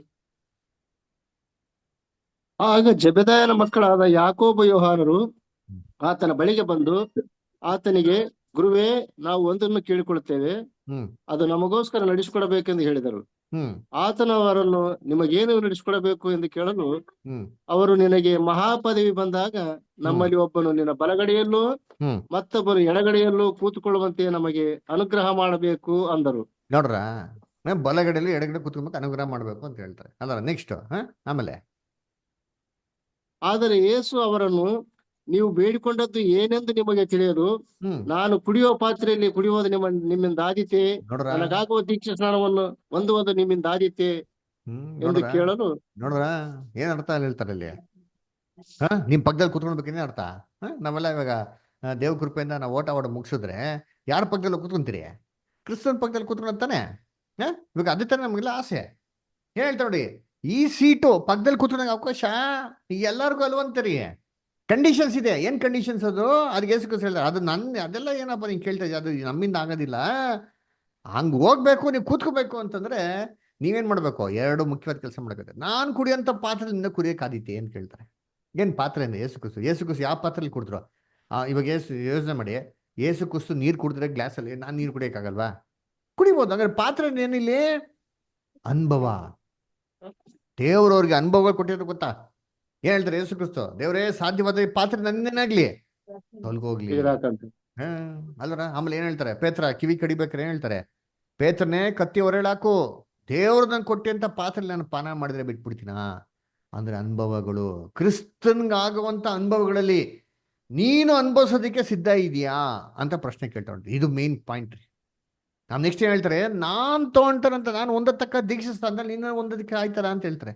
ಏನ್ ಪ್ರಥಮ ದೀಕ್ಷೆ ತಗೊಳೋದಲ್ಲಿ? ಯೇಸು ಕ್ರಿಸ್ತು ಯೋರ್ದನಲ್ಲಿ ನೀರಲ್ಲಿ ಮುಳುಗಿ ದೀಕ್ಷೆ ತಗೊಂಡ್ರಂತೆ. ಯೇಸು ಕ್ರಿಸ್ತನ ಶಿಷ್ಯನರು ಅನೇಕ ಜನಗಳಿಗೆ ಬ್ಯಾಪ್ಟಿಸಮ್ ಕೊಟ್ರಂತ ವಾಕ್ಯದಲ್ಲೇ ಇದೆ. ಹಂಗಾರೆ ಇದೇ ತರ ನೀರಲ್ಲಿ ಮುಳುಗಕ್ಕಾಗಲ್ವಾ? ಅದೆಷ್ಟೊತ್ತು ಈಸಿ ಮುಳುಗ್ಬೋದ್ರಿ, ಯಾರು ಬೇಕಾದ್ರೂ ಮುಳುಗ್ಬೋದು. ಆದರೆ ನಿಜವಾದ ಅರ್ಥ ಏನಂತೆ, ಮುಳುಗತಕ್ಕ ಒಂದು ದೀಕ್ಷಾಸ್ಥಾನ ಒಂದುಂಟು, ಅದು ಆತನ ಮರಣ. ಆತನ ಮರಣದಲ್ಲಿ ದೀಕ್ಷಾಸ್ಥಾನಕ್ಕೆ ಆದೀತೆ. ಆತನ ಅನುಭವಿಸಿದ ಕಷ್ಟ ಸಂಕಟಗಳಲ್ಲಿ ಪಾಲ್ಗಾರಾಗೋದಕ್ಕೆ ನಿಮ್ಗೆ ಆದೀತೆ. ಹಿಂಗಾದ್ರೆ ಮಾತ್ರ ನೀವು ಸಂಗಡ ಸಿಂಹಾಸನ ಕೂತ್ಕೊಳಕ್ ಸಾಧ್ಯ ಅಂತ ಹೇಳ್ಕೊಂಡ್ರಿ. ಇಲ್ಲಿ ಕ್ಲೀನಾಗಿ ಹೇಳ್ಕೊಂಡ್ರಿ ಬ್ಯಾಪ್ಟಿಸಮ್ ಅಂದ್ರೆ ಅರ್ಥ ಏನು ಅಂತ. ಇವತ್ತು ಎಷ್ಟೋ ಜನ ಕ್ರೈಸ್ತವ್ರ ಪಾಪ ಅರ್ಥನೇ ಗೊತ್ತಿಲ್ಲದ್ರ ಕ್ರಿಸ್ತನ ಬ್ಯಾಪ್ಟಿಸಮ್ ತೊಗೊಂಡ್ರೆ ನಾವು ತಗೊಬಿಡ್ಬೇಕು ಅಷ್ಟೇ. ಏನಕ್ಕೆ ಗೊತ್ತಿಲ್ಲ. ಏನಕ್ಕೆ? ಅಯ್ಯೋ ಅವ್ರು ಎಕ್ಸಾಂಪಲ್ ನೋಡ್ಸ್ಬಿಟ್ಟಾರೆ, ನನ್ಗೇನು ಮಾಡ್ಬಿಟ್ಟು ಎಕ್ಸಾಂಪಲ್ ಕೊಟ್ಬಿಟ್ರೆ ನಾನು ತೊಗೊಬೇಕು ಅಷ್ಟೇ, ಇನ್ನೇನು ಗೊತ್ತಿಲ್ಲ. ಏನಪ್ಪ ಎಕ್ಸಾಂಪಲ್ ಕೊಟ್ರು? ಹೇಳಪ್ಪ ಏನು ಎಕ್ಸಾಂಪಲ್ ಕೊಟ್ರು? ಇದಕ್ಕೆ ಉತ್ತರನೇ ಇಲ್ಲ. ಪರ್ಲೋಕಕ್ಕೆ ಹೋಗ್ಬೇಕಾದ್ರೆ ನಮ್ಗೆ ಬೇಕು, ಪರ್ಲೋಕಕ್ಕೆ ಹೋಗ್ಬೇಕು. ಏನು ಪರ್ಲೋಕಕ್ಕೆ ಹೋಗ್ಬೇಕು? ಏನಕ್ಕೆ ಬೇಕು? ಏನು ರೀಸನು? ಪರ್ಲೋಕ ಕಂಡೀಷನ್ಸ್ ಏನು ಗೊತ್ತಿದ್ಯಾ? ಇಲ್ಲ. ಸಭೆ ಅಂತ ಪಾಠ ಕೇಳಿದ್ದೀರಾ? ಯೋಚನೆ ಮಾಡಿ. ಸಭೆ ಏನು ಲೋಕದಂತೆ ಎಲ್ಲರೂ ಕ್ರೈಸ್ತವ್ರ ಸಭೆನಾ? ಕ್ರಿಸ್ತನ ದೇಹಕ್ಕೆ ಅಂಗವಾಗಿರೋರೇ ಸಭೆ ರೀ. ಆ ದೇಹಕ್ಕೆ ಅಂಗವಾಗಬೇಕು ಅಂದ್ರೆ ಏನ್ ಮಾಡ್ಬೇಕು? ಅದನ್ನ ಮಾಡ್ತಾ ಇದ್ದೀರಾ? ತ್ಯಾಗ ಮಾಡ್ತಾ ಇದ್ದೀರಾ? ನಮ್ಮ ಲೈಫಲ್ಲಿ ನಮ್ಗೆ ಯಾವ್ದಿದೆ ಹಕ್ಕು, ನಮ್ಗೆ ಯಾವ್ದಿದೆ ಅಧಿಕಾರ, ಇದನ್ನೆಲ್ಲ ದೇವ್ರಿಗೋಸ್ಕರ ಸತ್ಯಕ್ಕೋಸ್ಕರ ಬಿಟ್ಕೊಡಕ್ಕೆ ನಾವು ರೆಡಿ ಇದ್ದೀರಾ? ಎಲ್ಲಿ ಬಿಟ್ಕೊಡ್ತೀರಿ ಹೇಳಿ? ನಮ್ಮ ಈಗೋಗಳು, ನಮ್ಮ ಪ್ಲಾನ್ಗಳು, ಅದರ ನಮ್ದೇ ಆದಂತ ಒಂದು ಏನಂತಾರೆ ಪರ್ಪಸ್ಗಳೆಲ್ಲ ಐತೆ. ಅದ ನಮ್ದೇ ಫ್ರೆಂಡ್ಸು, ನಮ್ದೇ ರಿಲೇಟಿವ್ಸ್ ಎಲ್ಲ ನಮ್ದೇ ಅಷ್ಟೇ. ನಾವ್ ಹೇಳ್ದಂಗೆ ಆಗ್ಬೇಕು ಅಷ್ಟೇ ಹೊರತು ಮತ್ತೊಬ್ರು ಬಿಟ್ಕೊಡೋಕೆ ನಾವು ರೆಡಿ ಇದ್ದೀರಾ? ಕ್ರಿಸ್ತನ್ಗಾಗಿ, ಸತ್ಯಕ್ಕಾಗಿ, ದೇವ್ರಿಗಾಸೆ ಏನ್ ತ್ಯಾಗ ಮಾಡಕ್ ರೆಡಿ ಇದೀರಿ ಹೇಳ್ರಿ? ಈ ಒಂದು ಪ್ರಶ್ನೆ ಇಡೀ ಕ್ರೈಸ್ತ ಮಂಡಲಿಗೆ ಹಾಕ್ರೆ ಬರೋದೇ 0 ಅಲ್ವರ? ಎಲ್ಲರೂ ಏನ್ ತಿಳ್ಕೊಂಡ್ಬಿಡ್ತಾರೆ, ದೇವ್ರು ದುಡ್ಡು ಕೊಟ್ಬಿಟ್ರೆ ಮುಗಿದೋಯ್ತು, ಫ್ಲಾಟ್ ಮುಗಿದ್, ಮ್ಯಾಟ್ರ್ ಕ್ಲೋಸ್ ಅಂದ್ಬಿಟ್ರು ಅಲ್ವರ? ದೇವರು ದುಡ್ಡು ಬೇಕಾಗಿಲ್ಲ ರೀ. ಕೀರ್ತನ 50ನೇ ಅಧ್ಯಾಯ ಓದ್ರಿತೀರಿ. ಬೆಟ್ಟಗಳಿರ್ತ ಕುರಿ ದನಗಳೆಲ್ಲ ಆತಂದೆ, ಎಲ್ಲ ದ್ರವ್ಯಗಳು ಚಿನ್ನ ಬಿಳಿಲ್ಲ ಆತಂದೆ. ಅದು ಬೇಕಾಗಿದೆ. ದೇವರು ಯಾವತ್ತು ಬೇಕಾರೋ ತಗೊಂಡ್ಬಿಡ್ತಾರೆ. ದೇವ್ರಿಗೆ ಬೇಕಾಗಿರುತ್ತೆ ನಮ್ಮ ಹೃದಯ. ಅದರ ನಾವೆಷ್ಟು ದೇವ್ರಿಗೋಸ್ಕರ ಬಿಟ್ಕೊಟ್ಟೆ ತಗ್ಗಿಸ್ಕೊಂಡು ನಡೆಯಕ್ಕೆ ನಾವು ಸಿದ್ಧವಾಗಿದ್ದೀರಿ. ಆಯ್ತಾ? ಕ್ರಿಸ್ತಂತ್ರ ನಡೆಯಕ್ಕೆ ಮನ್ಸಿದ್ಯಾ? ಇನ್ಮೇಲೆ ನಾನ್ ಜೀವಿಸ್ತಾ ಇಲ್ಲಪ್ಪ, ನನ್ನ ಕ್ರಿಸ್ತನ್ ಜೀವಿಸ್ತಾ ಇದ್ದೇನೆ ಅಂತ ಹೇಳ್ಬಿಟ್ಟು ಅದನ್ನ ಸರಿಯಾದ ರೀತಿಯಲ್ಲಿ ನೀರಿನ ದೀಕ್ಷಾಸ್ಥಾನ ಮುಖಾಂತರ ನೋಡ್ಸಕ್ಕೆ ನಮ್ಗೆ ಮನ್ಸಿದ್ಯಾ? ಇದು ನಿಜವಾದ ದೀಕ್ಷಾಸ್ಥಾನ. ಇದನ್ನೇ ಯೇಸು ಕ್ರಿಸ್ತ ತಗೊಂಡಿದ್ರಿ. ಇದನ್ನ ಯೋಹಾನನ್ಗೆ ಗೊತ್ತಿರಲಿಲ್ಲ. ಯಾಕೆ ಗೊತ್ತಾ? ಯೋಹಾನ್ಗೆ ಯಾಕಪ್ಪ ಗೊತ್ತಿರಲಿಲ್ಲ ಅಂದ್ರೆ, ಯೋಹಾನ ಕೊಡ್ತಾರೆ ಬ್ಯಾಪ್ಟಿಸಮೇ ಬೇರೆ ರೀ. ಅವ್ರೆಲ್ಲಾರು ಪಾಪಿಗಳಿಗೆ ಏನ್ರಿ? ಯಾವ ಪಾಪಿಗಳು? ನ್ಯಾಯ ಪ್ರಮಾಣಕ್ಕೆ ವಿರುದ್ಧವಾಗಿ ಮಾಡಿದಂಥ ಪಾಪಗಳಿಗೆ ಆಗಿರೋಂಥ ಪಾಪಿಗಳಿಗೆ ಏನ್ ಕೊಟ್ರಂತೆ? ಬ್ಯಾಪ್ಟಿಸಮ್ ಕೊಡ್ತಾವ್ರೆ. ಸಡನ್ ಯೇಸು ಕ್ರಿಸ್ತ ಏನ್ ಮಾಡ್ತಾರೆ? ಮುಂದೆ ಬಂದು ನಿಂತ್ಕೊಂತವ್ರೆ. ಯೇಸು ಕ್ರಿಸ್ತ ನೋಡಿದ ತಕ್ಷಣ ಯೋಹಾನ್ಗೆ ಏನಾಗೋಯ್ತು? ಶಾಕ್ ಆಗೋಯ್ತು. ಇದೇನಪ್ಪ ಇವ್ರು ತಗೊಂಡೋಗಿ ಬರ್ತಾವ್ರಲ್ಲ ಅಂತ ಅಂದ್ಬಿಟ್ಟು ಅವಾಗೇ ಯೋಹಾನ ಕ್ರಿಸ್ತನ್ ನೋಡ್ಬಿಟ್ಟು ಈ ಮಾತುಗಳನ್ನ ಹೇಳೋದು. ಏನ್ ಮಾತು? ಓದಿ, ಇನ್ನೊಂದ್ಸತಿ ಓದೋಣ, ಇವಾಗ ಅರ್ಥ ಆಗ್ತದೆ. ಮತ್ತೆ ಏನೋ ಬರ್ದಂತ ಸುವಾರ್ತೆ 3ನೇ ಅಧ್ಯಾಯ 13ರಿಂದ 15 ಓದ್ರಿ ಅಂತೀರಿ. ಮ್ಯಾಥ್ಯೂ 3rd ಚಾಪ್ಟರ್ 13 to 15 ಓದ್ರಿ. ಆ ಕಾಲದಲ್ಲಿ ಯೇಸು ಯೋಹಾನನಿಂದ ಸ್ನಾನ ಮಾಡಿಸಿಕೊಳ್ಳಬೇಕೆಂದು ಗಲಿಲಾಯದಿಂದ ಯೋರ್ದನ್ ಒಳಗೆ ಬಂದನು. ಆಗ ಯೋಹಾನನು, ನಾನು ನಿನ್ನಿಂದ ಸ್ನಾನ ಮಾಡಿಸಿಕೊಳ್ಳತಕ್ಕವನಾಗಿರುವಲ್ಲಿ ನೀನು ನನ್ನ ಬಳಿಗೆ ಬರುವುದೇನು ನೋಡ್ರ ಹೇಳಿ. ಇರಿ, ಏನಕ್ಕೆ ಹಿಂಗೆ ಹೇಳೋರು ಅಂತಂದ್ರೆ, ಯೋಹಾನ ಪಾಪಿ ರೀ. ಎಲ್ಲಾ ಯಹೂದ್ಯರುಗಳ ತರ, ಎಲ್ಲಾ ಮನುಷ್ಯರ ತರ ಇವ್ರೊಬ್ರು ಪಾಪಿ. ಆದಾಮನಲ್ಲಿ ಹುಟ್ಟಿರಂತ ಪಾಪಿ ರೀ. ಇವ್ನಲ್ಲಿ ಪಾಪ ಇದ್ದೇ ಇದೆ. ಆದ್ರೆ ಕ್ರಿಸ್ತನ್ ಪಾಪಿನಾ? ಹೇಳ್ರಿ, ಕ್ರಿಸ್ತನ ಪಾಪಿನಾ? ಇಲ್ಲ ಇಲ್ಲ, ಪಾಪಿ ಅಲ್ಲ. ಕ್ರಿಸ್ತನ ಪಾಪಿ ಅಲ್ಲ. ಯೋಹಾನನ್ಗೆ ಸ್ಪಷ್ಟವಾಗಿದೆ, ಕ್ಲೀನ್ ಆಗಿ ಗೊತ್ತು. ಅದರ ಹೆಂಗೆ ಗೊತ್ತು? ಯೋಹಾನನ್ಗೆ ಹೆಂಗ್ ಗೊತ್ತು ಯೇಸು ಕ್ರಿಸ್ತನ್ ಪಾಪಿ ಅಲ್ಲ ಅಂತ? ಯೇಸು ಕ್ರಿಸ್ತನ್ಗೂ ಯೋಹಾನನ್ಗೆ ಸಂಬಂಧ ಇದೆಯಾ? ಹೇಳ್ರಿ, ಯೇಸು ಕ್ರಿಸ್ತನ್ಗೂ ಯೋಹಾನನ್ಗೆ ಏನ್ ಸಂಬಂಧ? 6 ತಿಂಗಳು ಹೆಚ್ಚು ಕಮ್ಮಿ ಬ್ರದರ್ ಹುಟ್ಟೋದು. 6 ತಿಂಗಳು ಹೆಚ್ಚು ಕಮ್ಮಿ ಹುಟ್ರು. ಆಮೇಲೆ ಏನ್ ಸಂಬಂಧ? ರಕ್ತ ಸಂಬಂಧದಲ್ಲಿ ಏನಿದೆ ಇಬ್ರಿಗೂ?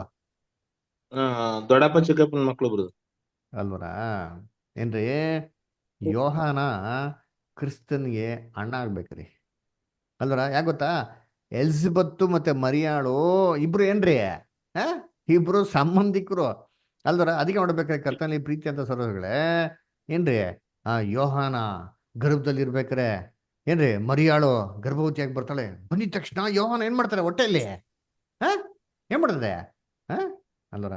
ಕುದೀತಾರೆ ನೋಡಿರ್ತೀನಿ ಅಲ್ವರ. ಯಾಕೆ ಅಂದ್ರೆ ಏನ್ರಿ, ಅವರು ಅಲ್ಲೇ ಗೊತ್ತಾಗ್ಬಿಡ್ತಾರೆ ನೋಡಿರ್ತೀನಿ ಅಲ್ಲ ಏನ್ರಿ, ಕ್ರಿಸ್ತನು ಎಂತವ್ರು ಅಂತ. ನೋಡಿ, ಓದೋಣ ಅಂತೀನಿ. ಲೂಕ 1:36 ಓದಿ. ಲೂಕ 1:36. ಮತ್ತು ನಿನ್ನ ಬಂಧುವಾದ ಎಲಿಜಬೆತಳಿದ್ದಾಳಲ್ಲ, ಆಕೆ ಸಹ ಮುಪ್ಪಿನವಳಾದರೂ ಗರ್ಭಿಣಿಯಾಗಿದ್ದಾಳೆ. ಆಕೆಯ ಗರ್ಭದಲ್ಲಿ ಗಂಡು ಮಗುವುದೇ, ಬಂಜೆ ಎನಿಸಿಕೊಂಡಿದ್ದ ಆಕೆಗೆ ಇದೇ 6ನೆಯ ತಿಂಗಳು. ನೋಡ್ರ ಇದು ಎಷ್ಟು ತಿಂಗಳಂತೆ? 6 ತಿಂಗಳಂತೆ. ಹಂಗೆ ನೋಡ್ಬೇಕಾದ್ರೆ ಯೋಹಾನ ಬಂದ್ಬಿಟ್ಟು ಏನಾಗ್ಬೇಕಲ್ಲಿ? ಯೋಹಾನ ಬಂದ್ಬಿಟ್ಟು ಕ್ರಿಸ್ತನ್ಗೆ ಅಣ್ಣಾಗ್ಬೇಕು. 6 ತಿಂಗಳನ್ರಿ ದೊಡ್ಡವರು, ಅಂದ್ರೆ ಇಬ್ರು ರಿಲೇಟಿವ್ಸ್ ರೀ. ಹಂಗಾರೆ ಕ್ರಿಸ್ತನು ಪವಿತ್ರಾತ್ಮೆಯಿಂದ ಜನ್ಮ ತಗೊಂಡಿದ್ದಾರೆ ಅಂತ ಅಂದ್ಬಿಟ್ಟು ಯೋಹಾನಿಗೆ ಸ್ಪಷ್ಟವಾಗಿ ಗೊತ್ತಿರಿ.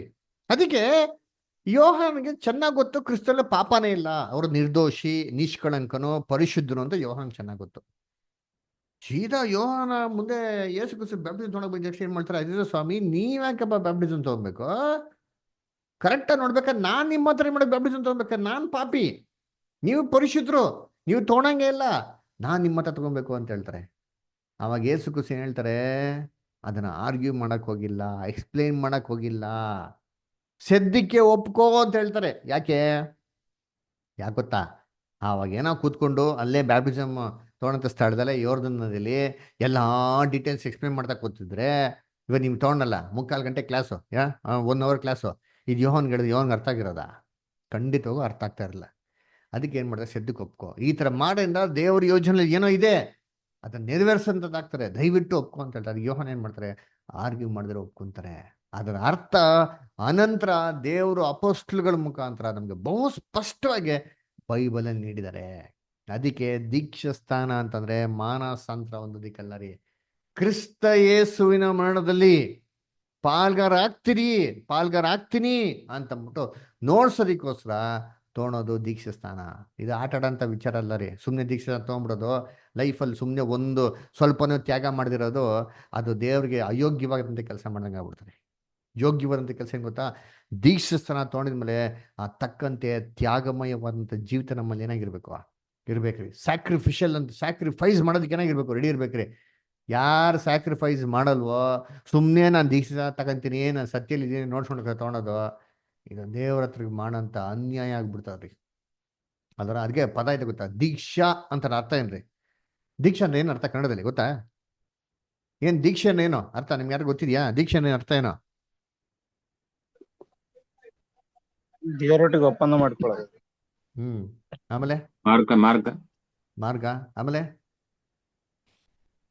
ಹೇಳ್ರಿ ಸೈಮನ್ ಮದರ್, ನಿಮ್ಗೆ ಏನನ್ಸರ್ ದೀಕ್ಷಾ ಅಂದ್ರೆ ಏನೋ? ಜೀವನ ಸಂಪೂರ್ಣ ನಿಮಗೆ ಒಪ್ಪಿಸ್ಕೊಟ್ಟಿವಿ ಅಂತ ದೇವರಿಗೆ. ಏನ್ ದೀಕ್ಷಾ ಅಂದ್ರೆ ಏನು? ಸಮರ್ಪಣೆ. Very good.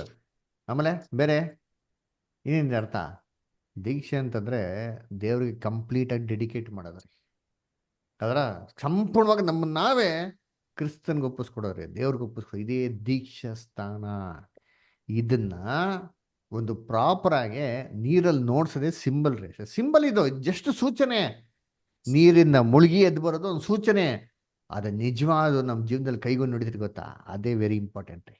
ಅದಕ್ಕೆ ಏನ್ರಿ, ವಾಟರ್ ಬ್ಯಾಪ್ಟಿಸಮು ಪಾಪಗಳನ್ನ ತೊಳೆದಿಕ್ಕಲ್ಲ, ಇದಕ್ಕೆ ಮಾರ್ಗದರ್ಶಿ ಕ್ರಿಸ್ತನ್ ನೋಡ್ಸ್ಕೊಟ್ರ. ಯೋಚನೆ ಮಾಡೈತೆ, ನಮ್ಮ ಮಾರ್ಗದರ್ಶಿ ಯಾರಂತೆ? ನಮ್ಮ ಮಾರ್ಗದರ್ಶಿ ಯಾರು? HJD ನಡೆಯೋದಕ್ಕೆ ಯಾರು ಬಿಟ್ಟಿದ್ದಾರೆ? ಕ್ರಿಸ್ತನ್ ಬಿಟ್ಟಿದ್ದಾರ್ರಿ. ಅವ್ರು HJD ನಡಿಬೇಕು ಅಂತಂದ್ಬಿಟ್ಟು ನೀರಲ್ಲಿ ಮುಳುಗ್ಬಿಟ್ಟು ಪಾಪನೆಲ್ಲ ತೊಳ್ಕೊಂಬಿಡಕ? ಪಾಪನೆಲ್ಲ ತೊಳೆಯಕ್ಕೆ ನೀರು ಇಟ್ಟಿದ್ದಾರೆ. ಕ್ರಿಸ್ತ ಯೇಸುವಿನ ರಕ್ತ ನೀರಲ್ಲಿ ತೊಳೆದ್ರೆ ಎಷ್ಟೋ ತೊಳಿತಾರೆ ಪಾಪ? 24 ಗಂಟೆ ಇರಲ್ಲ. ಒಂದಿನ ಸ್ನಾನ ಮಾಡಿ 24 ಗಂಟೆ ಸ್ನಾನ ಮಾಡಿದ್ರೆ ಮೈ ವಾಸನೆ ಹೊಡಿಕ್ ಶುರು ಆಗ್ಬಿಡ್ತಾರೆ ನಮ್ಗೆ, ಅಲ್ವರ? ಅದ ತೊಳಿತಾರೆ ನಮ್ಮ ಪಾಪಗಳನ್ನ. ಸೋಪಾಗಿ ತೊಳೆದ್ರೆ ಒಂದಿನ ನೆಟ್ಟಿಗಿರಲ್ಲ. ಯೋಚನೆ ಮಾಡಿ, ನಮ್ಮ ಪಾಪಗಳನ್ನ ತೊಳೆದು ಕ್ರಿಸ್ತ ಯೇಸುವಿನ ರಕ್ತ ಶಾಶ್ವತ ತೊಳಿತಾರೆ ನೋಡಿರ್ತೀನಿ. ಅದಕ್ಕೂ ಬ್ಯಾಪ್ಟಿಸಮ್ಗೆ ಸಂಬಂಧನೇ ಇಲ್ಲ ರೀ. ಅದರ ಕರ್ತನಿ ಪ್ರೀತಿಗಳ ಇವತ್ತು ಎಷ್ಟೋ ಜನ ಕ್ರೈಸ್ತ ಸೋದರಿಗಳು ಸತ್ಯವೇದ ನೆಟ್ಟಿಗೆ ಓದಲ್ಲ, ಅರ್ಥನೇ ಮಾಡ್ಕೊಳಲ್ಲ. ಇದೆಲ್ಲ ತಪ್ಪಾಗಿ ಅರ್ಥ ಮಾಡ್ಕೊಂಡು ತಪ್ಪಾದ ರೀತಿಯಲ್ಲಿ ಬ್ಯಾಪ್ಟಿಸಮ್ ತಗೊಂಡು ದೇವರಲ್ಲಿ ಇದೀನಿ ಅಂತ ತಿಳ್ಕೊಂಡ್ಬಿಟ್ಟವ್ರಿ. ಅದ್ರ ಬಗ್ಗೆ ಓದ ನೋಡಿರ್ತೀನಿ. ಅದಕ್ಕೆ ಏನ್ ಹೇಳ್ತಾರೆ? 1 ಪೇತ್ರ 3:21 1 Peter 3:21.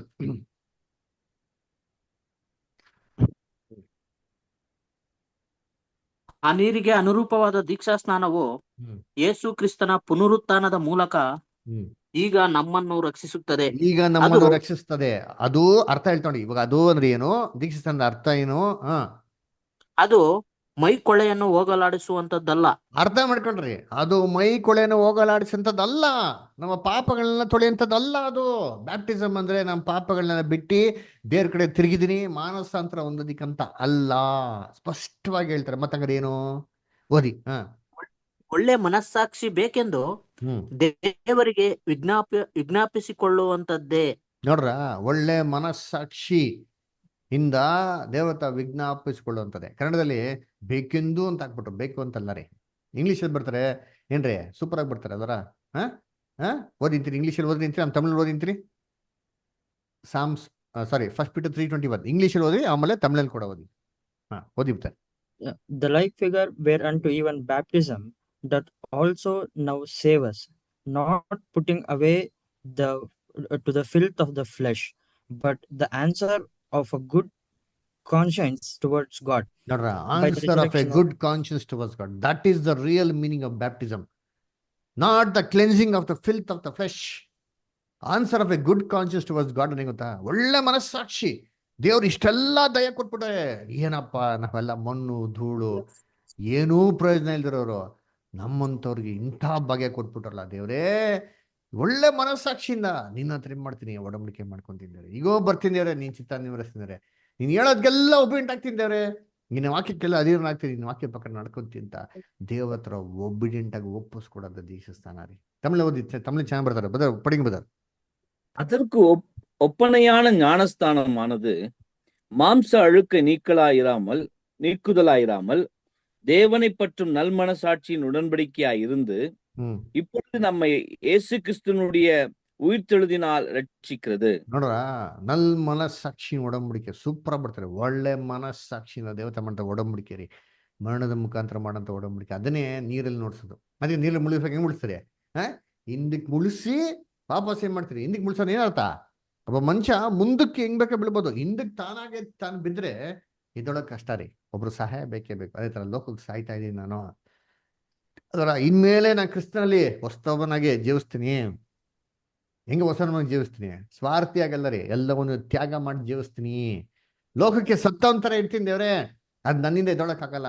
ಇನ್ನೊಬ್ರು ಏನ್ ಮಾಡ್ಲಿ ಎಬ್ಬಿಸ್ಲಿ, ಕ್ರಿಸ್ತನ್ ನಾನು ಏನ್ ಮಾಡ್ಲಿ, ನಾನು ಎಬ್ಬಿಸ್ಲಿ, ನಾನು ನೂತನ ಸೃಷ್ಟಿಯಾಗಿ ಬಾಳ್ತೀನಿ ಅಂತ ಅಂದ್ಬಿಟ್ಟೆ ದೀಕ್ಷಿಸ್ತಾನೆ. ಅದಕ್ಕೆ ಏನ್ರಿ, ಅಪೊಸ್ತಲರ ಕಾಲದಲ್ಲಿ ಇಡೀ ಒಂದು ಸಭೆ ತಪ್ಪಾದ ದೀಕ್ಷಾಸ್ಥಾನ ತಗೊಂಡಿದ್ರು. ಏನ್ ದೀಕ್ಷಾಸ್ಥಾನ ತಗೊಂಡಿದ್ರು? ಯೋಹಾನನ ದೀಕ್ಷಾಸ್ಥಾನ ತಗೊಂಡಿದ್ರಿ. ಯೋಹಾನ ಕೊಟ್ಟಲ್ಲ, ಮಾನಸಾಂತರ ದೀಕ್ಷಾಸ್ಥಾನ ತಗೊಂಡಿದ್ರು. ಇಡೀ ಸಭೆ ತಗೊಂಡಿದ್ರು ತಪ್ಪಾದ ರೀತಿಯಲ್ಲಿ. ಅಪೊಸ್ತಲ ಪೌಲ್ ಅದನ್ನ ಕರೆಕ್ಟ್ ಮಾಡಿ ಸರಿಯಾದ ಬ್ಯಾಪ್ಟಿಸಮ್ ಇನ್ನೊಂದ್ಸತಿ ಕೊಡ್ತಾರೆ ನೋಡ್ರಿ. ಎಲ್ಲಿದೆ?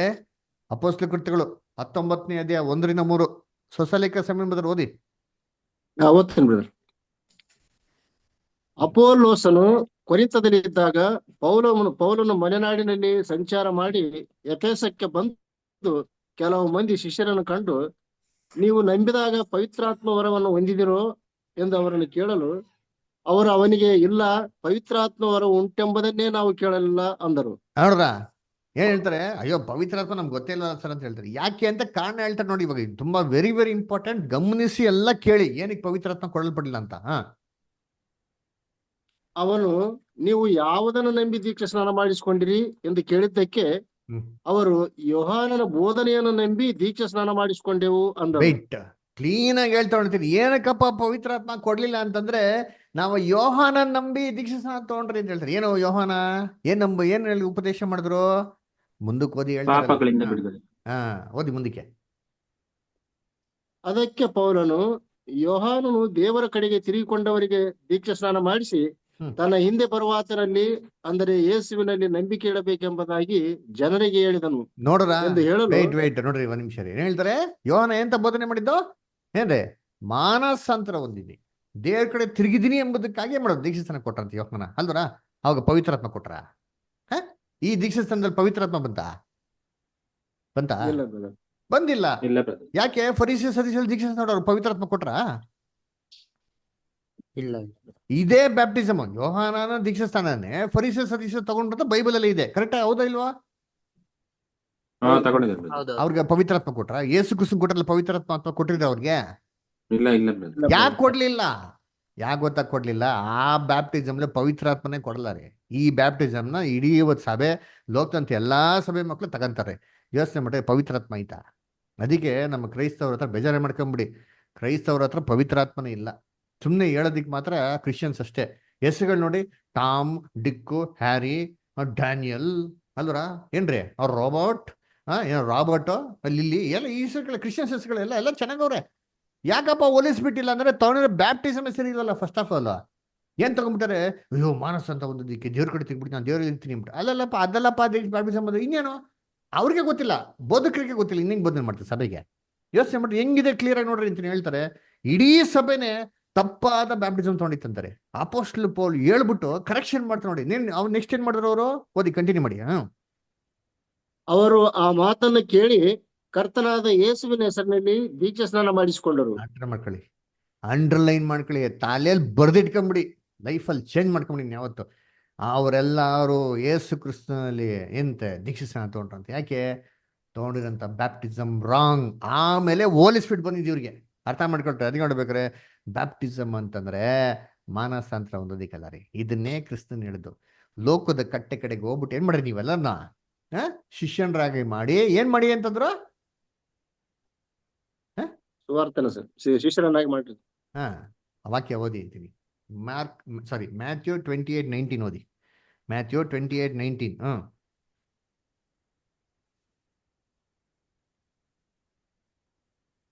ಹೌದ್ರಿ, ಮ್ಯಾಥ್ಯೂ 28:19 ಓದಿ. ಆದ್ದರಿಂದ ನೀವು ಹೊರಟು ಹೋಗಿ ಎಲ್ಲಾ ದೇಶಗಳ ಜನರನ್ನು ಶಿಷ್ಯರನ್ನಾಗಿ ಮಾಡಿರಿ, ಅವರಿಗೆ ತಂದೆಯ, ಮಗನ, ಪವಿತ್ರಾತ್ಮನ ಹೆಸರಿನಲ್ಲಿ ದೀಕ್ಷಾ ಸ್ನಾನ ಮಾಡಿಸಿ. ನೋಡ್ರ, ಅದಕ್ಕೆ ಹೇಳಿದೆ ಯೇಸು ಕ್ರಿಸ್ತು ಏನ್ರಿ ಅವರಲ್ಲಿ ದೀಕ್ಷಾ ಸ್ನಾನ ಕೊಡ್ಲಿ, ಅವ್ರ ಹೆಸರಲ್ಲಿ ದೀಕ್ಷಾ ಸ್ನಾನ ಕೊಡಿ ಅಂತ ಹೇಳ್ತಾರೆ. ತಂದೆ, ಮಗ, ಪವಿತ್ರಾತ್ಮ ಹೆಸರು. ಏನ್ ತಂದೆ, ಮಗ, ಪವಿತ್ರಾತ್ಮ ಹೆಸರು ಅಂತಂದ್ರೆ, ಹೆಸರು ಅಂತ ಏನ್ ಗೊತ್ತಾ ಅರ್ಥ ಬೈಬಲಲ್ಲಿ ಎಲ್ಲ ತಿಳ್ಕೊಂಡ್ಬಿಟ್ಟು. ಹೆಸರು ಅಂತಂದ್ರೆ ಅಯ್ಯೋ ಬದ ದೇವ್ರು, ಮಗ ಅಂತಂದ್ರೆ ಜೀಸಸ್ ಕ್ರಿಸ್ಟು, ಆ ಪವಿತ್ರಾತ್ಮನ ಹೋಲಿಸ್ಬಿಟ್ಟು. ಇವ್ರ ಹೆಸರು ಒಂದು ಏನೋ, ಹೆಸರು ಒಂದು ಏನು ಬೈಬಲಲ್ಲಿ ಹೆಸರು ಒಂದು ಇದೇನಾ? ಇಲ್ಲ ರೀ. ಇವಾಗ ಉದಾಹರಣೆಗೆ ಹೇಳ್ಬೇಕಾರೆ ನೋಡಿ, ಗೋಪಾಲ ಬರ್ತಾರಿದ್ದಾರೆ. ನಾನು ಅಂತೀನಿ ಗೋಪಾಲ ಸರಿ ಇಲ್ಲ ಅಂತಂದ್ರೆ ಅರ್ಥ ಏನೋ? ಅರ್ಥ ಏನೋ? ಅರ್ಥ ಏನೋ? ಗೋಪಾಲ ಸರಿ ಇಲ್ಲ ಅಂದ್ರೆ ಅರ್ಥ ಏನೋ?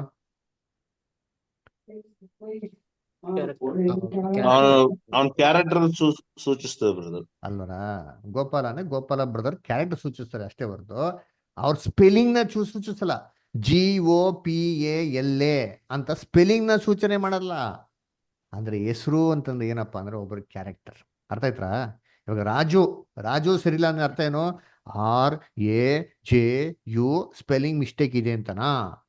ಇಲ್ಲ ಬ್ರದರ್, ಅವ್ರ ಕ್ಯಾರೆಕ್ಟರ್ ಸರಿ ಇಲ್ಲ. ಕ್ಯಾರೆಕ್ಟರ್ ಸರಿಯಿಲ್ಲ ಅಂತ ಅರ್ಥ. ಅದಕ್ಕೆ ತಂದೆಯ ಹೆಸರಲ್ಲಿ, ಮಗನ ಹೆಸರಲ್ಲಿ, ಪವಿತ್ರಾತ್ಮ ಹೆಸರಲ್ಲಿ ಏನರ್ಥ? ಅವ್ರ ಕ್ಯಾರೆಕ್ಟರ್ ಎಲ್ಲ ಮುಳುಗ್ಸ್ರಿ. ಯಾರ್ದನೋ ಕ್ರಿಸ್ತನ ಒಂದು ಶಿಷ್ಯನರಾಗಿ ಮಾಡ್ತೀರಿ ಅಂದ್ರೆ ಇವ್ರ ಕ್ಯಾರೆಕ್ಟರ್ಗಳು ಮುಳುಗಿಸಿ. ಎಲ್ಲಿದೆ ತಂದೆ ದೇವ್ರ ಗುಣಗಳು ಇದೆಯಾ? ಯೇಸು ಕ್ರಿಸ್ತನ ಗುಣಲಕ್ಷಣ, ಆತನ ಸ್ವಾರ್ಥ ಬೆಳೆಯೋದಿದೆಯಾ ಏನ್ರಿ? ಆಮೇಲೆ ಪವಿತ್ರಾತ್ಮನ ಒಂದು ಅದ್ಭುತವಾದ ಶಕ್ತಿ ಇದೆಯಾ? ಇವೆಲ್ಲ ಸಭೆ ಮಕ್ಳಿಗೆ ಇಲ್ಲಿಗೆ ಗೊತ್ತಿಲ್ದ್ರ ದಬ ದಬ ದಬ ಅಂತ ಮಾನಸ ಅಂತ ಅಂದ್ಬಿಟ್ಟು ಯಾವುದೋ ಒಂದು ಪಂಗಡಿಯಿಂದ ಬರ್ತಾರೆ, ಅವನ್ನ ಕರ್ಕೊಂಬಿಟ್ಟು ದುಬುಕ್ಕ ನೀರಲ್ಲಿ ಮುಳಿಸ್ಬಿಟ್ರೆ ಇದು ಬ್ಯಾಪ್ಟಿಸಮ್ ಏನ್ರಿ? ಅದಕ್ಕೆ ಬ್ಯಾಪ್ಟಿಸಮ್ ಏನ್ ಗೊತ್ತಾ ಅರ್ಥ ಪದ? ಆಕ್ಚುಲಿ ಗ್ರೀಕಲ್ಲಿ ಬರೋದು ಬ್ಯಾಪ್ಟೈಸೋ ಅಂತ ಬರ್ತಾರೆ. ಬ್ಯಾಪ್ಟಿಸಮ್ಗೆ ಬ್ಯಾಪ್ಟಿಸೋ ಅಂತ ವರ್ಕ್ ಗ್ರೀಕಲ್ಲಿ ಬರ್ತಾರೆ. ಅರ್ಥ ಏನಪ್ಪಾ ಅಂದ್ರೆ ಸಂಪೂರ್ಣವಾಗಿ ಮುಳುಗಿಸ್ಬಿಡೋದ್ರಿ. ಇವಾಗ ಟೀ ಪೌಡ್ರನ್ನ ಹಾಲಲ್ಲಿ ಹೆಂಗೆ ಸಂಪೂರ್ಣವಾಗಿ ಮುಳುಗಿಸ್ಬಿಡ್ತಿರೋ ಆ ಥರ ಮುಳುಗಿಸ್ಬಿಡ್ಬೇಕು ಅಂತ ಅರ್ಥನೇ. ಲೋಕದ ಕಟ್ಟೆ ಕಡೆ ಹೋಗಿ ಶಿಷ್ಯನರಾಗಿ ಮಾಡಿ ಅಂದ್ರೆ ಏನ್ ಶಿಷ್ಯನರಾಗಿ ಮಾಡಿ? ಯಾರನ್ನ ಶಿಷ್ಯನ? ಕ್ರಿಸ್ತನ ಶಿಷ್ಯನರಾಗಿ ಮಾಡಿ. ಹೆಂಗ್ ಮಾಡೋದು? ಸತ್ಯನ ಹೇಳ್ಕೊಟ್ಟಿ. ಯೋಚನೆ ಮಾಡಿ, ಇಷ್ಟು ದಿನ ಸತ್ಯ ಕೇಳಿದಿರ ನೀವು ಅಲ್ವರ? ಎಷ್ಟೆಲ್ಲ ಸತ್ಯ ಕೇಳಿದಿರ? ಆತ್ಮ, ನರ್ಕ, ತ್ರೈಕತ್ವ, ಕ್ರಿಸ್ತನ ಎರಡನೇ ಬರೋಕೆ, ಕ್ರಿಸ್ತ ವಿರೋಧಿ ಏನ್ರಿ, ದೇವರು ಒಂದು ಸಾಮ್ರಾಜ್ಯ ಭೂಲೋಕ ಸ್ಥಾಪನೆ ಆಗೋದು, ದೇವ್ರ ರಾಜ್ಯದ ಬಗ್ಗೆ ಎಷ್ಟೋ ವಿಚಾರಗಳು ಏನ್ ಮಾಡಿದ್ರೆ ಸತ್ಯ ಅಂತ ತಿಳ್ಕೊಂಡಿದ್ದಾರೆ ಅಲ್ವರ? ಈ ತರ ಸತ್ಯಗಳನ್ನ ಹೇಳ್ಬಿಟ್ಟು ಅವ್ರನ್ನ ಕ್ರಿಸ್ತನ ಶಿಷ್ಯನರಾಗಿ ಮಾಡ್ಬೇಕ್ರಿ. ಮಾಡ್ಬಿಟ್ಟು ಕ್ರಿಸ್ತನ ಮರಣದಲ್ಲಿ ಪಾಲ್ಗಾರ ಆಗ್ಲಿ ಅಂತ ಬಿಡ್ಬೇಕು. ಅವ್ರನ್ನ ಆ ಲೆವೆಲ್ ಕರ್ಕೊಂಬರ್ಬೇಕಂತಾರೆ. ಇದೇ ಕ್ರಿಸ್ತನ ಶಿಷ್ಯನುಗಳು ಮಾಡಂತ ಕೆಲಸ. ಇದನ್ನ ಅರ್ಥ ಮಾಡ್ಕೊಂಡು ಸರಿಯಾದ ರೀತಿಯಲ್ಲಿ ತಗೊಳೋದೇ ದೀಕ್ಷಾಸ್ನಾನ. ಯಾವ್ದಾರ ಅದಕ್ಕೆ ಯಹೂದ್ಯರು ಏನ್ ಮಾಡಿದ್ರು? ಮೋಸೆಗೆ ಒಡಂಬಡಿಕೆ ಮಾಡ್ಕೊಬೇಕು ಅಂದ್ಬಿಟ್ಟು ಕೆಂಪು ಸಮುದ್ರದಲ್ಲಿ ದೀಕ್ಷಾಸ್ನಾನ ಮಾಡಿದ್ರು. ಆ ದೀಕ್ಷಾಸ್ನಾನ ಅಂಗೀಕಾರ ಆಗೋಯ್ತಾ? ಆ ದೀಕ್ಷಾಸ್ನಾನ ಸರಿ ಇಲ್ಲ ಅಂತ ಏನ್ ಮಾಡಿದ್ರು? ಅದು ಸರಿ ಇಲ್ಲ ಅಂತಂದ್ರೆ ಅದಕ್ಕೆ ವಿರುದ್ಧವಾಗಿ ನಡ್ಕೊಂಡಿದೆ ಅಂತ ತಿಳ್ಕೊಂಡಿದ್ಮೇಲೆ ಸರಿಯಾದ ರೀತಿ ದೀಕ್ಷಾಸ್ನಾನ ತಗೊಂಡ್ರಿ ಇನ್ನೊಂದ್ಸತಿ. ಸೊ ಅದರಿಂದ ಏನ್ರಿ, ಸರಿಯಾದ ರೀತಿಯಲ್ಲಿ ಅರ್ಥ ಮಾಡ್ಕೊಂಡು ದೀಕ್ಷಾಸ್ನಾನ ತಗೊಂಡು ವೆರಿ ವೆರಿ ಇಂಪಾರ್ಟೆಂಟ್. ಅದರ ಏನು ಸರಿಯಾಗಿ ಅರ್ಥ ಮಾಡ್ಕೊಬೇಕು, ದೀಕ್ಷಾಸ್ನಾನ ಅರ್ಥ ಅಂದ್ಬಿಟ್ಟು.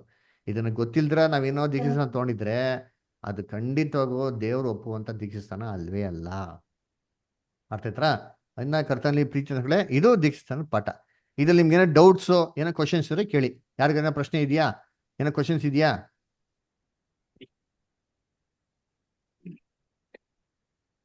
ಇಲ್ಲ brother, thank you. Simon brother, ಏನೋ ಪ್ರಶ್ನೆ ಇದೆಯಾ?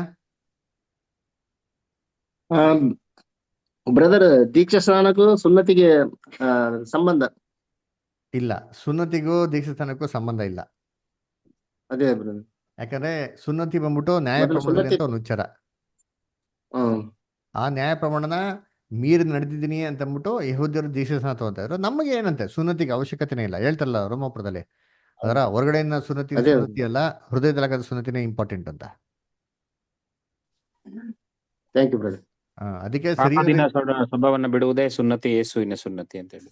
ಹೌದು ಬಿಡ್ತಾರೆ. ಅದಕ್ಕೆ ಸರಿಯಾದ ರೀತಿ ಸತ್ಯ ತಿಳ್ಕೊಂಡು ಸತ್ಯದ ಪ್ರಕಾರ ದೇವತ್ರ ಒಡಂಬಡಿಕೆ ಮಾಡ್ಕೊಂಡು ಬೇಕಾದ್ರೆ ಮಾಡೋಂಥ ದೀಕ್ಷಾಸ್ಥಾನ ಅದು ಕರೆಕ್ಟ್ ಆಗಿರೋ ದೀಕ್ಷಾಸ್ಥಾನ.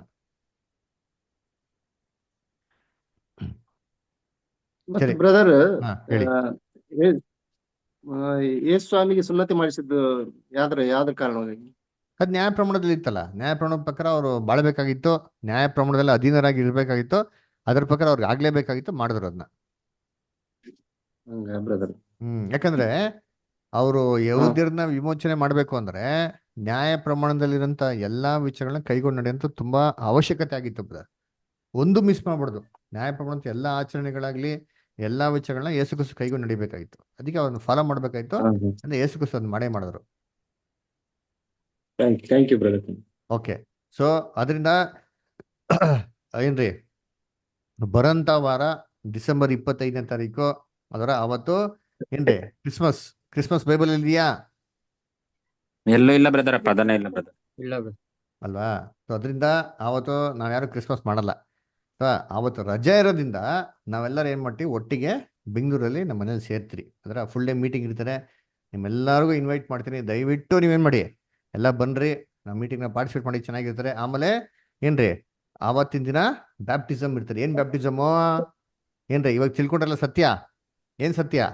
ದೇವತ ಒಳ್ಳೆ ಮನಸ್ಸಾಕ್ಷಿ ಮುಖಾಂತರ ಮಾಡಂತ ಒಡಂಬಡಿಕೆ. ಅದನ್ನ ಸರಿಯಾದ ರೀತಿಯಲ್ಲಿ ಬ್ಯಾಪ್ಟಿಸಮ್ ತಗೊಂಡಂತ ಸಹೋದರಗಳಿರ್ತಾರೆ, ಅದನ್ನ ತಗೊಂತಾರೆ. ನೀವು ಕೂಡ ಬಂದು ನೋಡ್ಬೋದು. ಅದೇ ರೀತಿ ನಿಮಗೆ ಯಾರಿಗಾರೋ ಆ ಥರ ಒಡಂಬಡಿಕೆ ಮಾಡ್ಕೊಬೇಕು, ನಾನು ಸರಿಯಾದ ರೀತಿಯಲ್ಲಿ ಬ್ಯಾಪ್ಟಿಸಮ್ ಮಾಡಬೇಕು ಅಂತ ಇಂಟ್ರೆಸ್ಟ್ ಇದ್ರೆ, ಮನಸ್ಸಿದ್ರೆ, ನೀವು ಕೂಡ ಏನು ಮಾಡ್ಬೋದು, ಬರ್ಬೋದು. ನೀವು ಕೂಡ ಏನು ಮಾಡೋದು, ಪಾರ್ಟಿಸಿಪೇಟ್ ಮಾಡ್ಬೋದು. ನಮ್ಮನ್ನ ಕಾಂಟ್ಯಾಕ್ಟ್ ಮಾಡಿದ್ರೆ ಅದಕ್ಕೆ ಸಂಬಂಧಪಟ್ಟಂಥ ಡೀಟೇಲ್ಸು ಎಲ್ಲ ನಿಮ್ಗೆ ಏನು ಮಾಡ್ತೀರಿ, ಎಕ್ಸ್ಪ್ಲೇನ್ ಮಾಡ್ತೀರಿ. ಅದಕ್ಕಂತೆ ನೀವು ಕೂಡ ಏನು ಮಾಡಿ, ಆ ಒಳ್ಳೆ ಮನಸ್ಸಾಕ್ಷಿ ಒಡಂಬಡಿಕೆನ ಮಾಡ್ಕೊಳ್ಳಿ. ಅರ್ಥದ್ರ? ನಾವು ಎಷ್ಟು ಸರಿ ದೀಕ್ಷೆ ತಗೊಂಡಿರ್ಬೋದು, ಆದರೆ ಅದು ಸತ್ಯವೇದಕ್ಕೆ ಅನುಗುಣವಾಗಿ ಏನಾಗಿಲ್ಲ, ಇಲ್ಲ. ಅದರಿಂದ ಅದನ್ನ ಸರಿಯಾದ ರೀತಿಯಲ್ಲಿ ಮಾಡೋದು ತುಂಬಾ ಇಂಪಾರ್ಟೆಂಟ್. ಎಷ್ಟು ಜನ ತಿಳ್ಕೊಬೋದು ಬ್ರದರ್, ಒಂದೇ ದೀಕ್ಷಾ ಸ್ಥಾನ ಅಲ್ವಾ ಅಂತ. ಅಪೊಸ್ತಲ ಪೌಲ್ ತಗೊಂಡಿಲ್ವಾ? ಇಡೀ ಎಫೆಸಸ್ ಸಭೆ ಕೊಟ್ಟಿಲ್ವಾ? ತಪ್ಪಾಗಿರೋ ದೀಕ್ಷಾ ಸ್ಥಾನ ಆಗಿರೋದ ಸರಿಯಾದ ರೀತಿ ಮಾಡಿಲ್ಲ ಅವರು? ಮಾಡಿದ್ರ ಇಲ್ಲ ಅವರಲ್ಲ? ಮತ್ತೆ ಅದೇ ತರ ನೀವೆಲ್ಲರೂ ಅಷ್ಟೇ ಏನೇ ತಗೊಂಡಿರ್ಬೋದು, ಏನ್ ತೊಂದರೆ ಇಲ್ಲ. ಆದ್ರೆ ಆ ತಗೊಂಡಿರೋದು ಯಾವುದು ಅನ್ವಯಿಸೋದಿಲ್ಲ. ಅರ್ಥ ಆಯ್ತರ? ಏನೋ ಬೇಜಾರು ಮಾಡ್ಕೊಂಬಿಡಿ, ಹಿಂಗೆ ಅನ್ಬಿಟ್ರಲ್ಲ ಬ್ರದರ್ ಅಂತ. ಆದ್ರೆ ಸತ್ಯವಾದ ಪ್ರಕಾರ ಹೇಳೋದು ನಮ್ಮ ಕರ್ತವ್ಯ ರೀ, ಮುಚ್ಚುಮರೆ ಮಾಡಿದಿರಾ. ಅದರಿಂದ ನೋಡ್ಬೇಕಾದ್ರೆ ಕರ್ತನಲ್ಲಿ ಪ್ರೀತಿಗಳೇ, ಅದನ್ನ ಸರಿಯಾದ ರೀತಿ ನೀವು ಮಾಡಿ. ಅದನ್ನ ಯಾಕಂದ್ರೆ ಸತ್ಯ ತಿಳಿದಿದ್ಮೇಲೆ ಸತ್ಯದ ಪ್ರಕಾರ ಸರಿಯಾದ ರೀತಿಲಿ ಮಾಡೋದು ತುಂಬಾ ಇಂಪಾರ್ಟೆಂಟ್. ಅದರ ಎಕ್ಸಾಂಪಲ್ ಏನ್ರಿ, ನಾನು ಯಾರನ್ನೋ ಒಬ್ಬರನ್ನ ಇಷ್ಟಪಟ್ಟಿರ್ತೀನಿ ರೀ. ನನ್ನ ಮನಸ್ಸಲ್ಲಿ ಅವ್ರನ್ನ ನಾನು ಮದುವೆ ಮಾಡ್ಕೊಂಡ್ಬಿಡ್ತೀನಿ ಅಂತ ನಾನು ತಿಳ್ಕೊಂಡ್ಬಿಡ್ತೀನಿ ರೀ, ಭಾವನೆ ಮಾಡ್ಕೊಂಡ್ಬಿಡ್ತೀನಿ. ಆ ಭಾವನೆ ಮಾಡಿ ಅದನ್ನ ಸರಿ ಅಂತ ತಿಳ್ಕೊಂಡು ನನ್ನ ಪಾಣನೆಲ್ಲ ಫೋಟೋ ಗಿಟೋ ಎಲ್ಲ ಹಾಕೊಂಡ್ಬಿಟ್ಟು ನನ್ನ ಪಾಣ ನಾವು ಜೊತೆ ಸಂಸಾರ ಮಾಡ್ತೀನಿ ಭಾವನೆ ಮಾಡ್ಬಿಟ್ರೆ ಅದು ಮದುವೆ ಆಗೋಯ್ತದ? ಇಲ್ಲ ಇಲ್ಲ ಬ್ರದರ್. ಮದುವೆ ಅಂತಂದ್ರೆ ಕ್ರಮವಾಗಿ ಅದೇನೆಲ್ಲ ಇದೆಯೋ ಅದು ಪ್ರಕಾರ ಮಾಡಿದ್ರೆ ಮದುವೆನೇ ರೀ. ಅಲ್ರ? ಸುಮ್ಮನೆ ನಾನು ಹುಡುಗ ಹುಡುಗಿ ಒಟ್ಟಿಗೆ ಬದುಕ್ಬಿಟ್ರೆ, ಒಟ್ಟಿಗೆ ಒಂದೇ ರೂಮಲ್ಲಿ ಇದ್ಬಿಟ್ರೆ ಅದು ಸಂಸಾರ ಆಗೋಯ್ತದ? ಅದು ಮದುವೆ ಆಗೋಗ್ತದ? ಅದು ವ್ಯವಿಚಾರ ಆಗ್ಬಿಡ್ತದೆ. ಅದೇ ಥರ ನಾವು ಮಾಡ್ತೀವಿ. ಕ್ರೈಸ್ತರುಗಳು ಎಷ್ಟೋ ಜನ ಅದೇ ಮಾಡ್ತಾರದ್ರಿ. ಸತ್ಯಾನೇ ಗೊತ್ತಿಲ್ಲ, ಸುಮ್ಮನೆ ಏನೋ ಕ್ರಿಸ್ತನ್ ಸೇರ್ಬಿಡ್ತೀನಿ ಅಂದ್ಬಿಟ್ಟು ಬ್ಯಾಪ್ಟಿಸಮ್ ತಗೊಂಡ್ಬಿಡೋದು. ಏನ್ರಿ ಅರ್ಥ ಮಾಡ್ಕೊಬೇಕ್ರಿ. ಒಡಂಬಡಿಕೆ, ಅದು ಒಡಂಬಡಿಕೆನ ಏನ್ರಿ, ಗಂಡ ಹೆಂಡರ ನಡುವೆ ಹೆಂಗೆ ಸಂಬಂಧ ಇದೆಯೋ, ಕ್ರಿಸ್ತನಿಗೆ ನಮಗೂ ಸಂಬಂಧ. ಅವ್ರು ಮೊದಲಿಂಗ, ನಾವು ಮೊದಲಿಗಿತ್ತಿ, ಯಾವುದೋ ಇಲ್ಲ, ಬೈಬಲ್ ಐತಲ್ಲ. ಇಬ್ರು ಒಟ್ಟಿಗೆ ಸೇರ್ಬೇಕು ಅಂದ್ರೆ ಸರಿಯಾದ ರೀತಿಯಲ್ಲಿ ಏನ್ ಮಾಡಿ ಒಡಂಬಡಿಕೆ ಮಾಡ್ಕೊಬೇಕು. ಅದಕ್ಕೆ ಒಡಂಬಡಿಕೆ ಸೂಚನೆ ಏನು? ನಮ್ಮ ದೇಶದಲ್ಲಿ ಏನ್ ಮಾಡ್ತೀವಿ, ತಾಳಿ ಕಟ್ತೀರಿ, ಫಿಂಗರಿಂಗ್ ಎಕ್ಸ್ಚೇಂಜ್ ಮಾಡ್ಕೋದು. ಈ ಥರ ಒಡಂಬಡಿಕೆ ಏನಪ್ಪ, ಅದಕ್ಕೆ ಸೂಚನೆ ಬ್ಯಾಪ್ಟಿಸಮ್. ಅದನ್ನು ಸರಿಯಾದ ರೀತಿಯಲ್ಲಿ ತಗೊಂಡೇ ಬೇಕ್ರಿ. ಅದರಿಂದ ತೊಗೊಳಕ್ಕೆ ಯಾರೋ ಇಂಟ್ರೆಸ್ಟ್ ಇದ್ರೆ, ಇಂಟ್ರೆಸ್ಟ್ ಅಲ್ಲ, ತಗೊಂಡೇ ಅಂತ ನಾನು ಹೇಳ್ತೀನಿ. ಆದರೆ ಅದು ನಿಮಗೆ ಬಿಟ್ಟಿರೋದು. Choice is as. ಬಲವಂತ ಇಲ್ಲ ಈ ವಿಚಾರದಲ್ಲಿ. ಯಾಕಂದರೆ ಬಲವಂತ ತೊಗೊಳಂಥದ್ದು ಅವಶ್ಯಕತೆ ಇಲ್ಲ. ಅದೇ ಸರಿಯಾತಿಲ್ಲ, ಅರ್ಥ ಮಾಡ್ಕೊಂಡು ತೊಗೊಳ್ಳಿ. ಯಾರೋ ತೊಗೊಳಕ್ಕೆ ಇಂಟ್ರೆಸ್ಟ್ ಇದ್ರೆ 25ನೇ ತಾರೀಕು ನೀವು ಬರ್ಬೋದು, ನೀವು ತೊಗೊಬೋದು. ಓಕೆ, ಹೇಳಿ ಸಂತೋಷ್ ಬ್ರದರ್ ಹೇಳಿ. ಬ್ರದರ್, ಈಗ ನಾವು ದೀಕ್ಷಾಸ್ನಾನ ತಗೋತೀವಿ, ಬಟ್ ಇದು ಕಂಪ್ಲೀಟ್ ಆಗೋದು ಯಾವಾಗ ಬ್ರದರ್? ನಾವು ಯೇಸು ಸ್ವಾಮಿ ಹೇಳ್ತಾರಲ್ಲ, ನಾನು ಇನ್ನೊಂದ್ ದೀಕ್ಷಾಸ್ನಾನ ಐತೆ ಅಂತ, ನಾವು ಅದೇ ತರ ಮರಣ ಆದ್ಮೇಲೆ ಕಂಪ್ಲೀಟ್ ಆದ, ಅಥವಾ ತಗೊಂಡ ತಕ್ಷಣನೇ ನಾವು ದೇವ್ರ ರಾಜ್ಯಕ್ಕೆ ಇದಾಗಿರ್ತೀವ? ಇಲ್ಲ ಇಲ್ಲ, ನೋಡ್ರಿ, ನಾವು ತಗೊಂಡವಾಗ ಏನಾಗ್ತದೆ, ಇಕ್ಕಟ್ಟಾದ ಮಾರ್ಗದಲ್ಲಿ ಎಂಟ್ರಿ ಆಗೋದಕ್ಕೆ ಶುರು ಮಾಡಿದ್ವಿ, ಪ್ರವೇಶ ಆಗ್ತದೆ ನಮ್ಗೆ. ಪ್ರವೇಶ ಆಗಿದ್ಮೇಲೆ ದೇವ್ರೇನ್ ಮಾಡ್ತಾರೆ, ಪವಿತ್ರಾತ್ಮ ಕೊಡ್ತಾರೆ, ಬಲ ಕೊಡ್ತಾರೆ ಇಕ್ಕಟ್ಟಾದ ಮಾರ್ಗದಲ್ಲಿ ನಡೆಯೋದಕ್ಕೆ. ಅದು ಯಾವಾಗ ಎಂಡ್ ಆಗ್ತಾರೆ ಅಂದ್ರೆ ಇಕ್ಕಟ್ಟಾದ ಮಾರ್ಗದ ಅಂತ್ಯದಲ್ಲಿ. ಅದು ನಾವು ಓಟ ಮುಗಿಸ್ತಾವಾಗ ಮರಣದಲ್ಲಿ ಏನಾಗ್ತಾರೆ, ಅದು ಅಂತ್ಯ ಆಗ್ತದೆ. ಕ್ರಿಸ್ತನ್ಗೂ ಆಗಿದ್ದು ಯಾವಾಗ ಓಟ ಮುಗಿಸಿದ್ರು, ಅವ್ರು ಅಂತ್ಯ ಮಾಡಿದ್ರು, ದೇವ್ರೇನ್ ಮಾಡಿದ್ರು, ಅವ್ರ ಪರಲೋಕಕ್ಕೆ ಮಾಡಿದ್ರು, ಅವ್ರನ್ನ ಸ್ವೀಕಾರ ಮಾಡಿದ್ರು. ನಮ್ದು ಕೂಡ ಸೇಮ್ ಇದೇ ತರ ಆಗೋದು. ಸೊ ಅದಕ್ಕೆ it begins at baptism, ends at death. ಅಂದ್ರೆ ಆ ಬ್ಯಾಪ್ಟಿಸಮು ಎಲ್ಲಿ ಶುರು ಆಗ್ತದೆ ಅಂದ್ರೆ ನಾವು ದೇವತೆ ಮಾಡೋಂಥ ಕಾನ್ಸಿಕ್ರೇಷನ್, ಅವಾಗೆ ದೇವ್ರು ಹೋಲಿಸ್ಬಿಟ್ಟು ಕೊಡೋದು. ಅದರ ಅದಕ್ಕೆ ಏನು ಹೇಳ್ದಲ್ಲ, ಕ್ರೈಸ್ತವ್ರು ಏನಕ್ಕಪ್ಪ ಹೋಲಿಸ್ಬಿಟ್ಟಿಲ್ಲ, ಹೋಲಿಸ್ಬಿಟ್ಟಿದ್ರೆ ಸತ್ಯ ಅರ್ಥ ಆಗ್ತಾರೆ. ಸತ್ಯ ಅರ್ಥ ಆಗಿಲ್ಲ ಅರ್ಥ ಮಾಡ್ಕೋಬೇಕು, ಹೋಲಿಸ್ಬಿಟ್ಟು ಇಲ್ಲ ಅಂತ ಅರ್ಥ. ಈ ಸಭೆಯಲ್ಲಿ ಕೂಗಾಡೋದು, ಎಗರಾಡೋದು, ಲಬ ಅಂತ ಬಡ್ಕೊಳೋದು, ಇವೆಲ್ಲ ಪವಿತ್ರಾತ್ಮನ? ಏನು ಪವಿತ್ರಾತ್ಮ ರೀ? ಯಾರು ಯೋಹಾನ 16:13 ಓದಿ ನಿಂತೀನಿ ದಯವಿಟ್ಟು. ಜಾನ್ 16 ಓದಿ 13 ಜಲ್ದಿ, 2 ನಿಮಿಷ ಟೈಮ್ ಇರೋದು, ದಯವಿಟ್ಟು ಓದಿ. ಇನ್ನೊಂದು ಕ್ಲಾಸ್ ಇದೆ, ಓದಿ. ಜೋಸಫ್ ಹತ್ರ ಓದಿ, ಜಾನ್ 16:13 ಓದಿ. ಬ್ರದರ್. ಸತ್ಯದ ಆತ್ಮನು